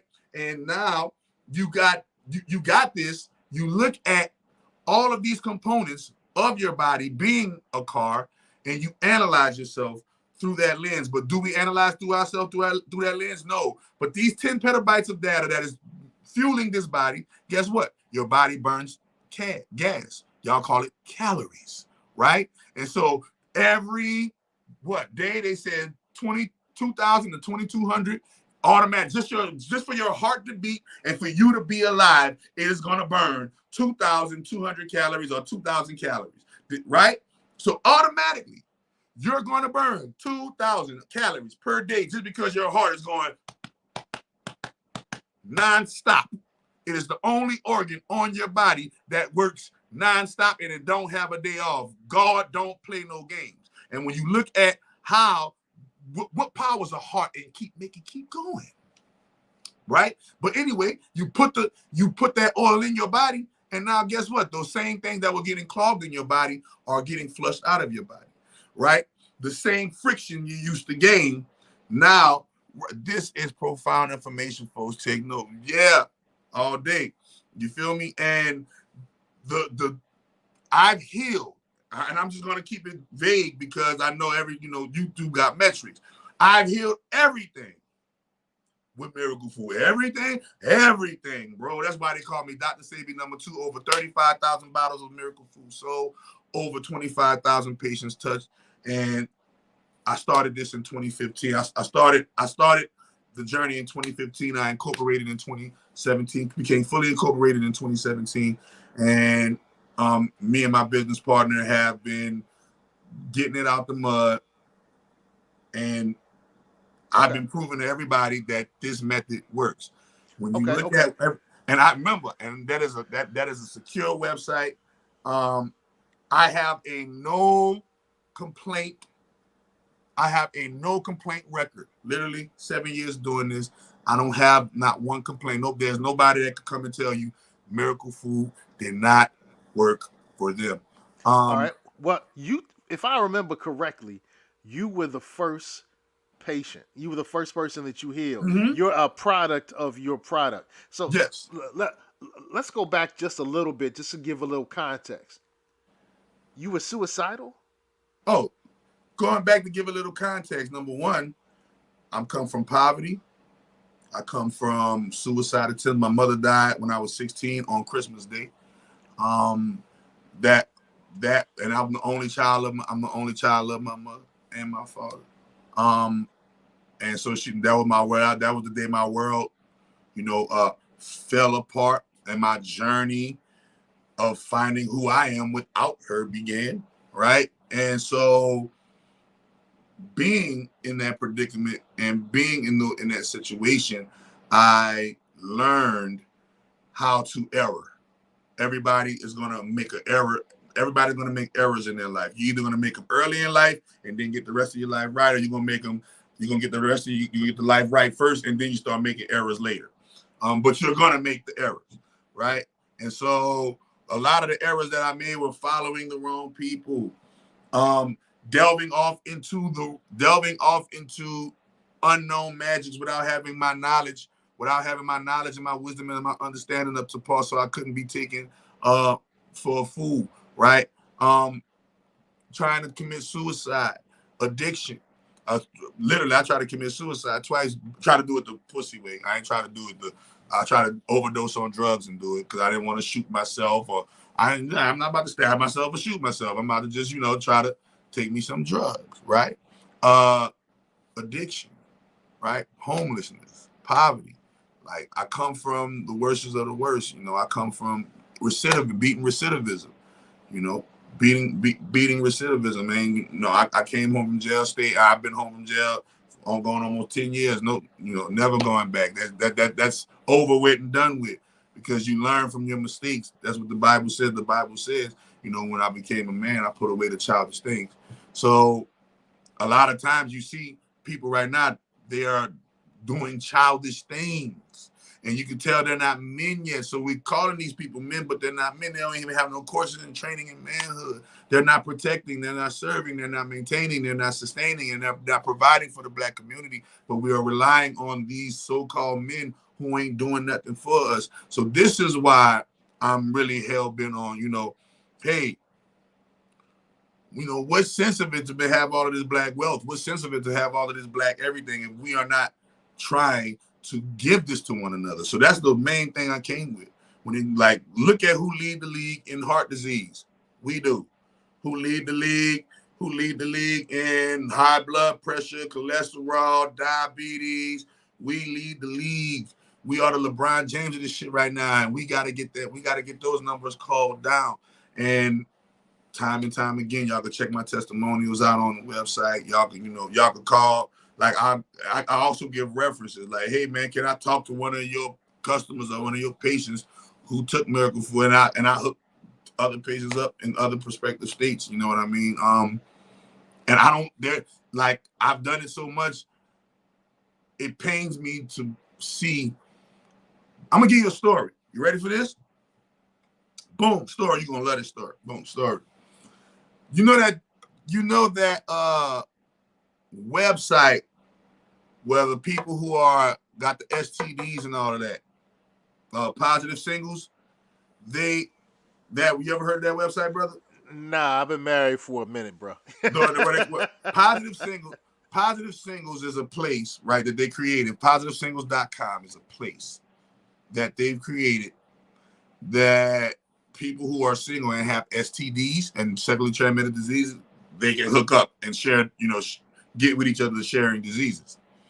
Right? Oh, okay, I get it. Actually, I know a sister who is HIV positive, who was involved in a site like that because she was looking for a mate that had it too. Would understand their situation. Yeah, they're looking for somebody that got something too. Right? I said, man, my partner called me and was like, man, why you don't go on that website and market to the people on that website? So I said, all right, I'll go on the website and I built me a profile and I market to the people on the website. And it pains me to know that the biggest hindrance to helping the people on that site was their propaganda belief in the term that it's incurable. There is no cure. That you can't cure it, or you can't get rid of it. Right? And so that's been the biggest roadblock, people's lack of belief in the fact that you don't have to live with this for the rest of your life. Are you willing to do what it takes with this tool that I'm giving you? Right? I'm giving you this tool. And anybody who gets Miracle Food, they receive free vaccine exemption. And attestation letter from me and my company as a natural holistic healer, and a licensed ordained minister and reverend, Christian minister and reverend of an unorthodox Christian church. So intriguing. Very intriguing, man. Very intriguing when you add all it, man, when you add science with religion and you get a full body perspective. As long as you keep everything compartmentalized, y'all will never get it. Once you start adding everything together and stop shunning, man, the Bible says in Hosea 4:6, you shall perish because you lack knowledge. And having rejected knowledge, God shall reject you. And so we have to understand that we Black people, we are satisfied with being stupid. We are satisfied with being, in my city, they call it retarded. You go retarded, you go dumb, you go stupid, you go crazy. You feel me? And so when you analyze all of the things that we're programmed by and how we got to deprogram ourselves, the first way we got to deprogram ourselves is through our bodies. We have to take a stance and treat these cars and get these cars maintenance. When you get when you get an oil change in your car, you got to do that with your body. You got to maintenance the inside of your body. When you maintenance the inside of your body, now you talking about taking care of the temple of God. Now you talking about community. Now remember, they told you cleanliness is next to godliness, where there's no greater task or more rewarding task than cleaning the inside of your body. Ooh, okay. Deep. Hey, I'm looking at some of the testimonies from your website. So we looked at 2 earlier. I really like this one from Maria Lopez. What is this chakra activation? That's the FCA Yoga. Okay. That's the FCA Yoga, what you were talking about. That's how I told you, before I ever had miracle food and selling miracle food, I was activating people's chakras, and I was healing people of spinal cord injuries, healing their bones, addiction, all kind of things, man. I was, and bro, casting out demons, casting out devils. You did, actually tapping into the higher upper echelons of spiritual divine power, right? And using it for the good of my people, man. And the earth's just been backing me, bro. And I'm just so thankful that she is in my corner. And, all praises be to the great grand holy mother of the universe of all divinity. I give her all the honor and praise, man. And as long as she continue to give me this power to do what I'm doing, I'm gonna keep on representing that motherhood. You already know. All right, I wanted to take a few moments to kind of highlight your products and your services. So we talked about this earlier. You rocking the shirt right now, Make Jesus Black Again. Yeah. Yeah, man. Let's remember when the first ever presentation of Christ to the people was a black man. Right. He had an afro. He was He dark had long dreads. Go look at. He had the long dreads, or he had the corn. He had the Buddha. I call him the Buddha. He had the little Buddha corn puffs. The little afro puffs. Well, and you can either look at the Cristo Negros, and they always show Mary holding. It's the Madonna and child picture, and in that picture, in that depiction, in those depictions, he had a small little afro. He was dark skinned. She was dark skinned. Well, how many people know that openly every year in Europe, openly the Catholic Church worships the black Madonna and the black Christ child? Openly, right. And it's not just secret. At the shrine of the Black Madonna in Washington D.C. That happens annually. Year. And if you go to like this is what I'm trying to tell you. Lack of knowledge. If black people knew that white people go worship a black woman and a black child every year, hey, look, would they still feel the same about white supremacy? I remember when I went to Panama and I was hanging out with salute to Panama, Panameños, and there's a island in Panama where one of the ships, this was happening in the 1500s, a ship crashed, and one of the figurines, one of the statues of Yeshua, of Jesus, floated and landed on a shore. They built a church around it. It was, of course, a Cristo Negro. It's a black Christ. And people make pilgrimages there every year. They worship at the foot of a black Jesus. Hey, bro. And, black people. And you find that in Mexico, too. Black people are the only people that don't worship black Jesus. Unfortunately. Man, listen. If you go to the Bible Belt right now and go to all these towns with all these churches, they're gonna have the white Last Supper with the white man. Come on, stop it, man. When I remember my grandma, when I was praying to Jesus, and I was, our Father who art in heaven, hallowed be thy name, thy kingdom come, thy will be done on earth as it is in heaven. When I was doing that, the image in my mind was the white man on my grandmother's wall. I remember she had the white Jesus on the left. She had the supper on the right, Last Supper on the right. You heard me? And she had the big old tall spoon, wooden spoon, with the big old wooden fork. Come on now. And I remember when my mama was a Pentecostal evangelist. My mama was a Pentecostal Christian, and my mama was one of the only women that used to let go around in the church circuit and preach, right? And I remember she was preaching before Paul Martin got to where he at right now, and he was just, Paul Martin in New Orleans doing his Greater St. Stephen in the Third Ward. It was that church I seen her like preach in front of a big old congregation before, right?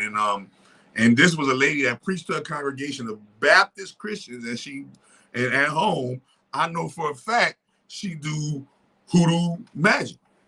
Okay? And so, and she was able to talk about both sides. And she was able to relate to both sides and show y'all how we're really getting it wrong by shunning knowledge. And the Bible says that. The Bible shows you what happens to those who shun knowledge. You're supposed to want to know. Remember, that's part of the God, all-knowing. Ashe. A part of God is all-knowing. If you know all, that means good and bad come with that all that you know. Hey, you can't spell Allah without all. You can't spell Almighty without all. And let's go back to the Bible, man. Let's go back to the Bible. I've heard you say, and you didn't say it this way, but it's kind of a paraphrasing of it, that the Bible is about the Garden of Eden. You talked about how there were 4 main characters in the Old Testament, and it all happened around a tree. Right. Talk that talk, brother. Talk that talk. So, well, remember, when you look at the characters in the Bible, I tell people, first and foremost, you got to get acquainted with body language. You got to get acquainted with characteristics. Now, look at the characters in the Bible. Number 1, you got, boom, God, right? Then you got Adam and Eve, and then you got the serpent, or what everybody can know, because the Bible don't distinguish that the serpent was Lucifer. Let's get that clear. The Bible don't distinguish. The Bible said it was a serpent that told him that. Now, in actual metaphysics, you'll find out that serpent is the Kundalini Chakra energy. Okay? That's the serpent. This is what we used to wear on our heads in Egypt, and we had the snake. And if you was a pharaoh that was Kundalini, you look at the different pharaohs. Some pharaohs had a snake on their head, a cobra on their forehead. Some didn't. Those ones who had a cobra on their forehead was considered the Osirises. Okay, and they was the ones that was giving godhood. Those are the pharaohs that were considered godlike because they activated their Kundalini chakras. Okay, exactly. That Kundalini snake, that serpent in the garden, right?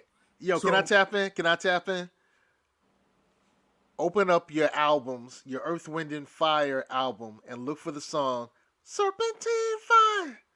And that's what Maurice Cornwell from Earth, Wind, and Fire was talking about, because he was an adept Egyptologist, kind of like the Prophet Noble Drew Ali, who was an adept student in Egyptian or Kemetic sciences. And Yeshua himself in the Bible, it says, Jesus, it says, be ye wise like the serpent. But talk your talk, brother. Talk your talk. Remember, the serpent, I keep telling people, when you look in the hospital and somebody is on the bed and the thing going dee dee, and that's a line, right? And that line has curvature in it like a serpent. It's waves. The serpent is waves, frequency, right? And so currency, yeah. Currency. Remember currency, because people are the real money. I keep telling people this. I ask you, what would you rather have, 1 billion people or $1 billion? Give me a billion people. Give me a billion people any day. Any day. Right? But the foolish man is the foolish man that'll take $1 billion cash. Right? So number 1, when you're talking about the garden, you're talking about Genesis 1:29. In Genesis 1:29, God commanded us to eat meat that was fruit.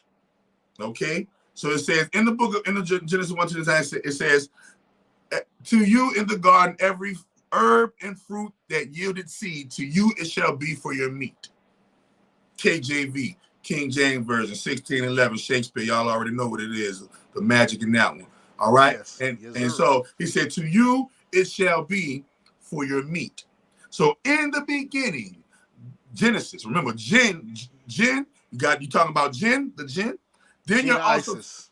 then you're talking about Isis, and then you're talking about genes, the genes of Isis. Remember, Israel is basically the genes of Isis. Remember, Isis, Ra, El, and Elohim. Remember, in the Bible they call El the Most High, and Yahweh the lesser God. That the Most High El Elyon distributed his portion unto Jacob and his people. So it literally shows you in Deuteronomy that the Most High and Yahweh are two different entities. But if you don't understand the Bible, you're gonna think that they're the same person, the same being, the same representation. So I tell people all the time, as you read, when you can't just be at the Bible, you gotta go to Hebrew.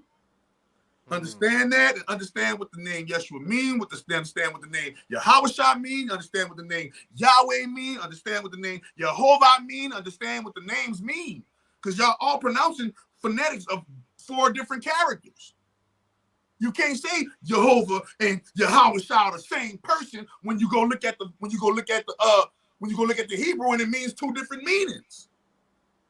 So I always tell people, man, y'all gotta do y'all concordance knowledge and get y'all concordance knowledge up there.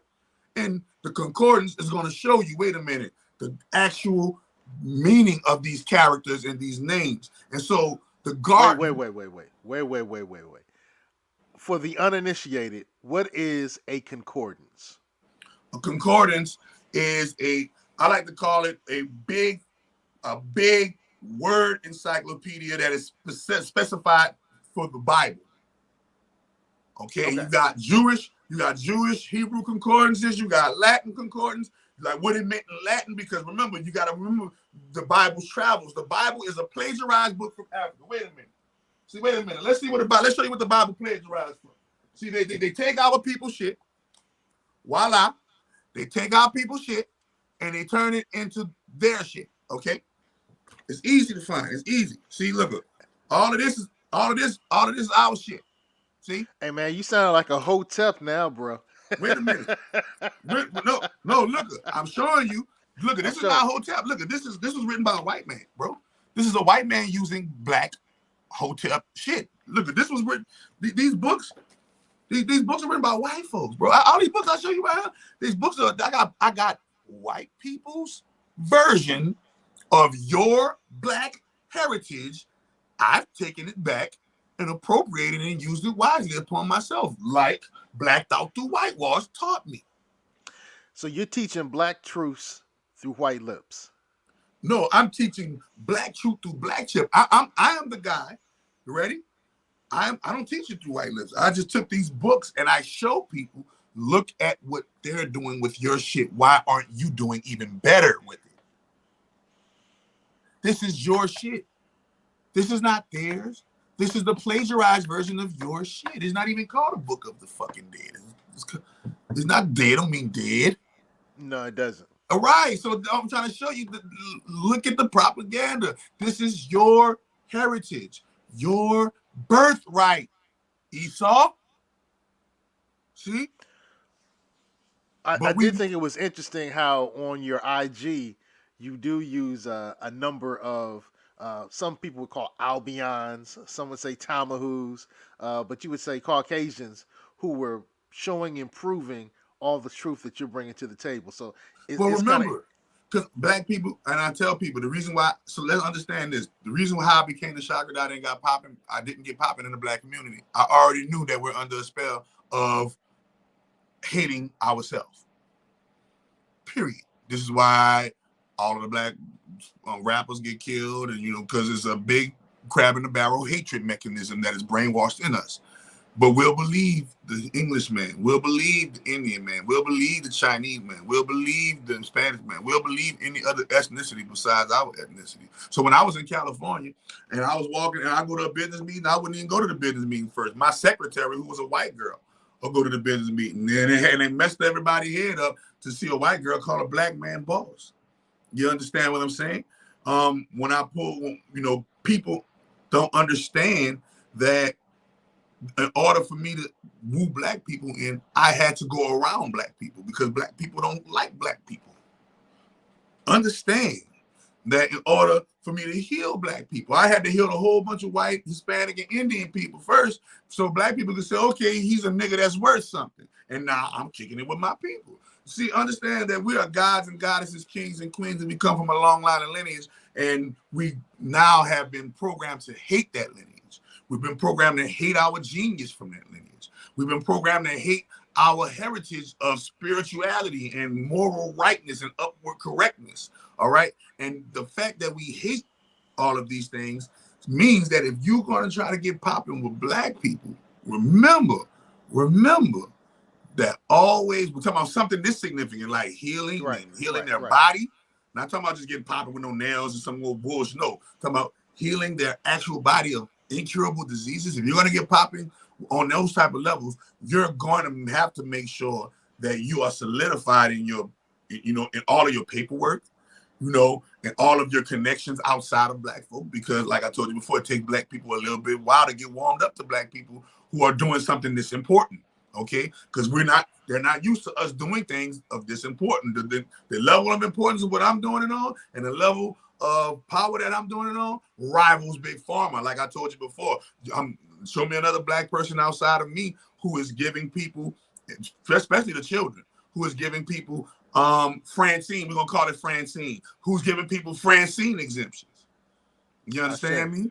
And they duck it, and they bobbing and weaving, and they ducking the jab. And guess what? They work in military, they work in the government, they work everywhere. And they call Chakra doctor, and they gotta show and they show the people their exemption through me.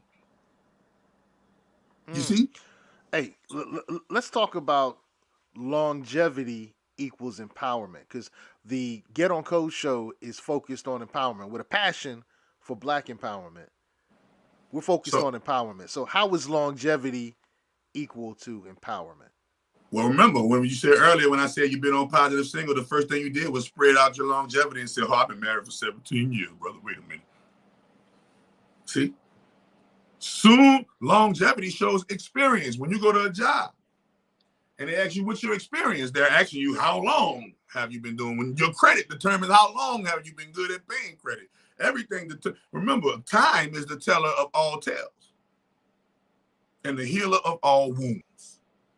So once we understand that's why time is money. And people are the only things that can pay attention. Okay? Pay attention. This is why when you go to the job, you get clocked by the hour. Okay? That all that represents Horus, Heru. You get clocked by the hour. And that hour represents a moment of your time. And that moment of your time. Why do you think people say, oh, excuse me, can I get a moment of your time?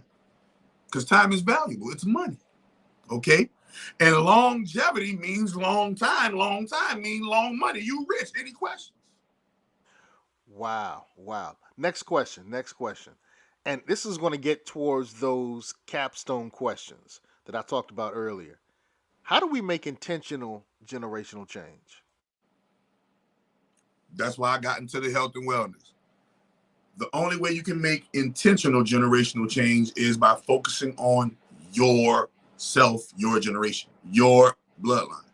So if your mom and them, if you're trying to break the generational curse of whatever you're trying to break in your family's bloodline, and you're gonna be the one to break the curse, then the first intentional change has to start with you and say, wait a minute, in order for me to break this, I know I gotta be the one to do it. In order for me to be the one to do it, I gotta do it to myself first.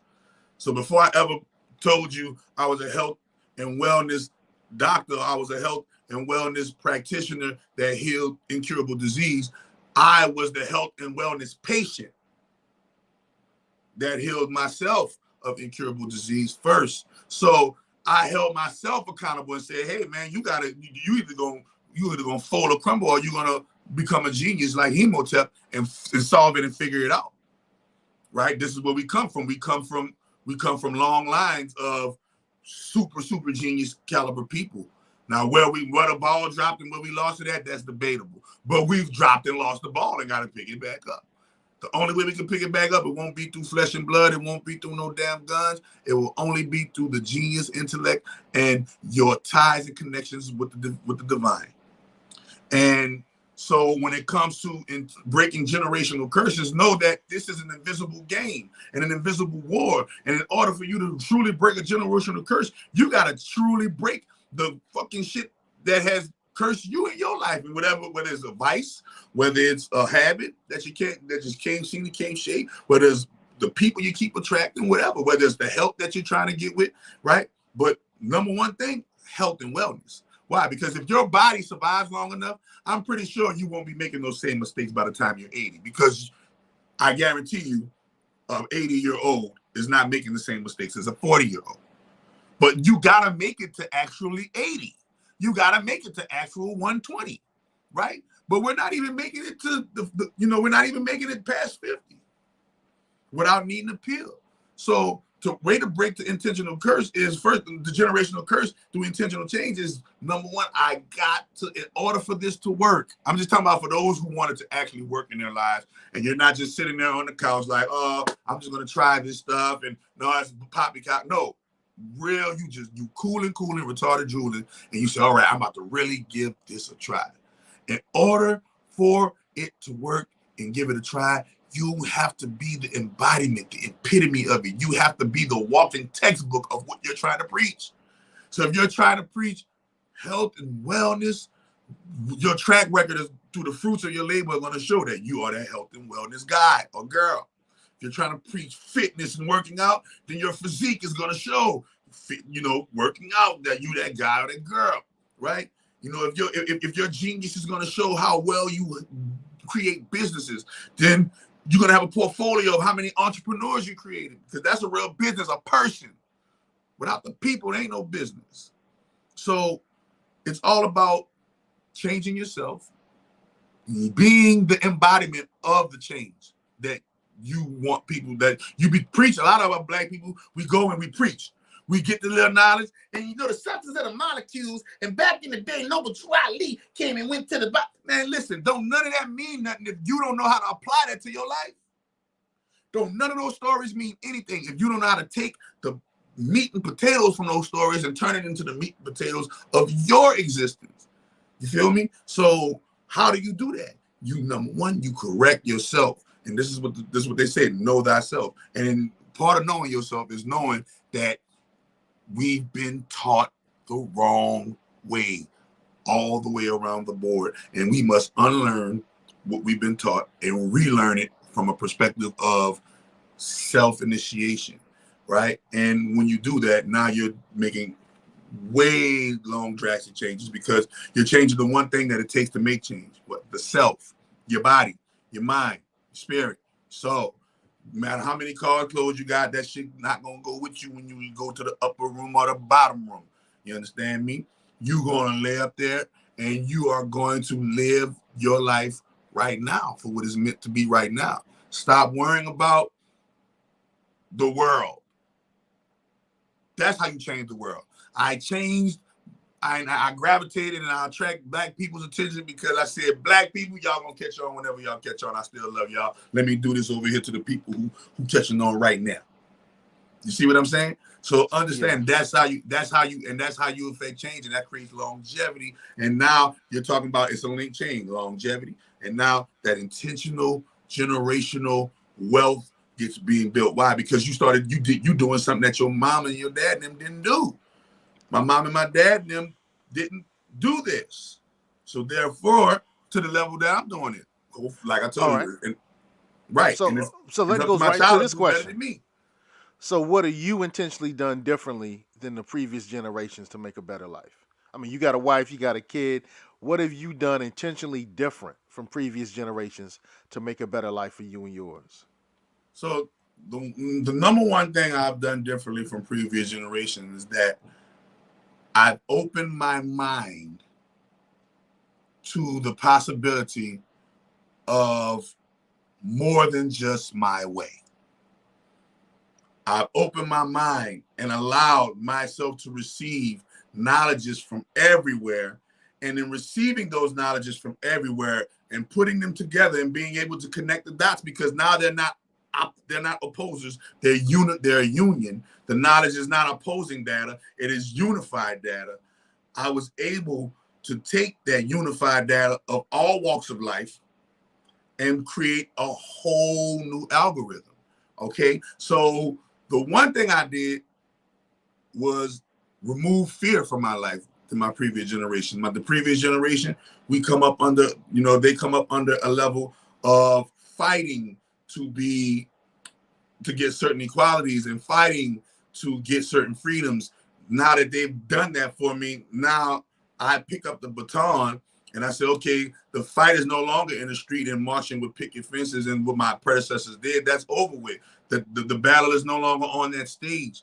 The battle is going to the metaverse. The battle is going in the cyber world. The battle, if you don't know how to operate computers and cell phones and smartphones and technologies, if you don't know how to operate that within the next 3 to 5 years, you're going to get left behind the revolution that is happening in the digital world. And the world is about to move to the digital world. So the one thing I'm doing is I'm leaving myself open to learn from my elders as well as my youth and as well as my peers, right? And I'm making sure that I actually walk my brand, live my brand, and be my brand instead of just having a brand and only putting on a show for the audience. You see what I'm saying? A lot of our predecessors put on shows for the audience, but they didn't fully walk what they were preaching to us. Majority of our leaders were not walking the doctrines that they were preaching to us. And this is why we got led to hell in the handbasket. Remember, at the end of his term, before he went to the upper room, Martin Luther King said he led us into a burning house. You understand? So understand what's going on, y'all. Our predecessors showed us what to do and what not to do. Okay? All right. Last question, brother. Whew. And, we just hit the 2-hour mark, man. We've been going in. And this is just the first conversation, so I'm loving this. What is something that needs to change in the world that you're uber passionate about? And what are you doing to affect that change? I'm trying to get everybody in the world chakras activated, bro. That's the only thing. That's the super most only thing that I'm uber passionate about is activating as many chakras as I can in the world. But if you want to be technical, the real number one thing I'm uber passionate about is restoring the earth to its to better than its former glory. We have an environment and a place and a planet that we're supposed to take advantage of. And in taking advantage of it, we're not supposed to degrade it. We're supposed to upgrade it as we take advantage of all of the tools that Earth has given us, that Mother Earth has given us. But yeah, that's the number one active, that's the number one thing I'm passionate about. Making sure that everybody get a chance to feel how I feel. All chakras activated, able to control their emotions, able to quiet their mind from all of the thoughts that enter into our mind, able to get their checkbooks balanced and finances straight and independent of a Caucasian vehicle funding their lifestyles, right? This is the number one thing that I'm, passionate about. Because once you get into your spirit, you're getting into God. And when you're getting into God, God gonna automatically guide you to that place where there is nothing that can hold or bound you. You know what I'm saying? He said, you should prepare a table before me in the presence of my enemy. And so understand what that means. God's so bold. God said, I'm going to place a table in the midst of your enemies. And I'm going to prepare your table in the midst of your enemies so that they can watch you eat and can't do nothing because you protect it. You understand? And so that's what I'm all about, man. Just people strengthening their spiritualities with their chakras and healing your body, bro. Health and wellness. That's my thing, man. Number one. Ashe. Hey, you've been checking out Get On Code. Our code is empowerment. So we asked you to get on code. We asked you to share the code, teach the code, become the code, and live the code. Brother Chakra Doctor, Brother Rance Dunbar, you can check him out on his website, chakradoctor.org. He gave you the telephone number. How many folk are doing that? Yo. That's one thing they love about my brand, bro. They love the fact that they can just call me. They were like, oh my God, damn, I'm actually talking to you. Like, yeah, bro, it's me. You know what I mean? What's good? You know what I mean? So check him out on IG. Check him out on Facebook. Yeah, man. I love what you're doing. Man. Gotta have you come on CBTV, bro.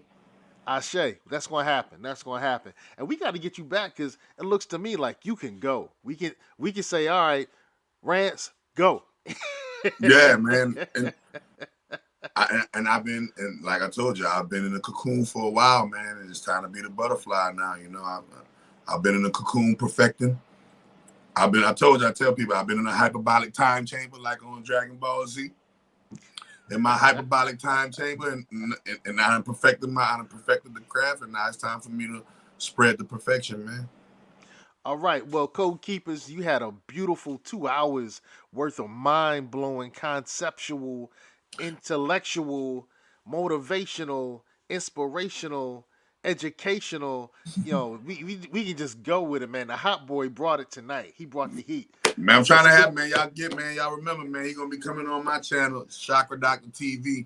I'm gonna have Fly Guy on my channel on Chakra Doctor TV. And we gonna put on our tinfoil hats.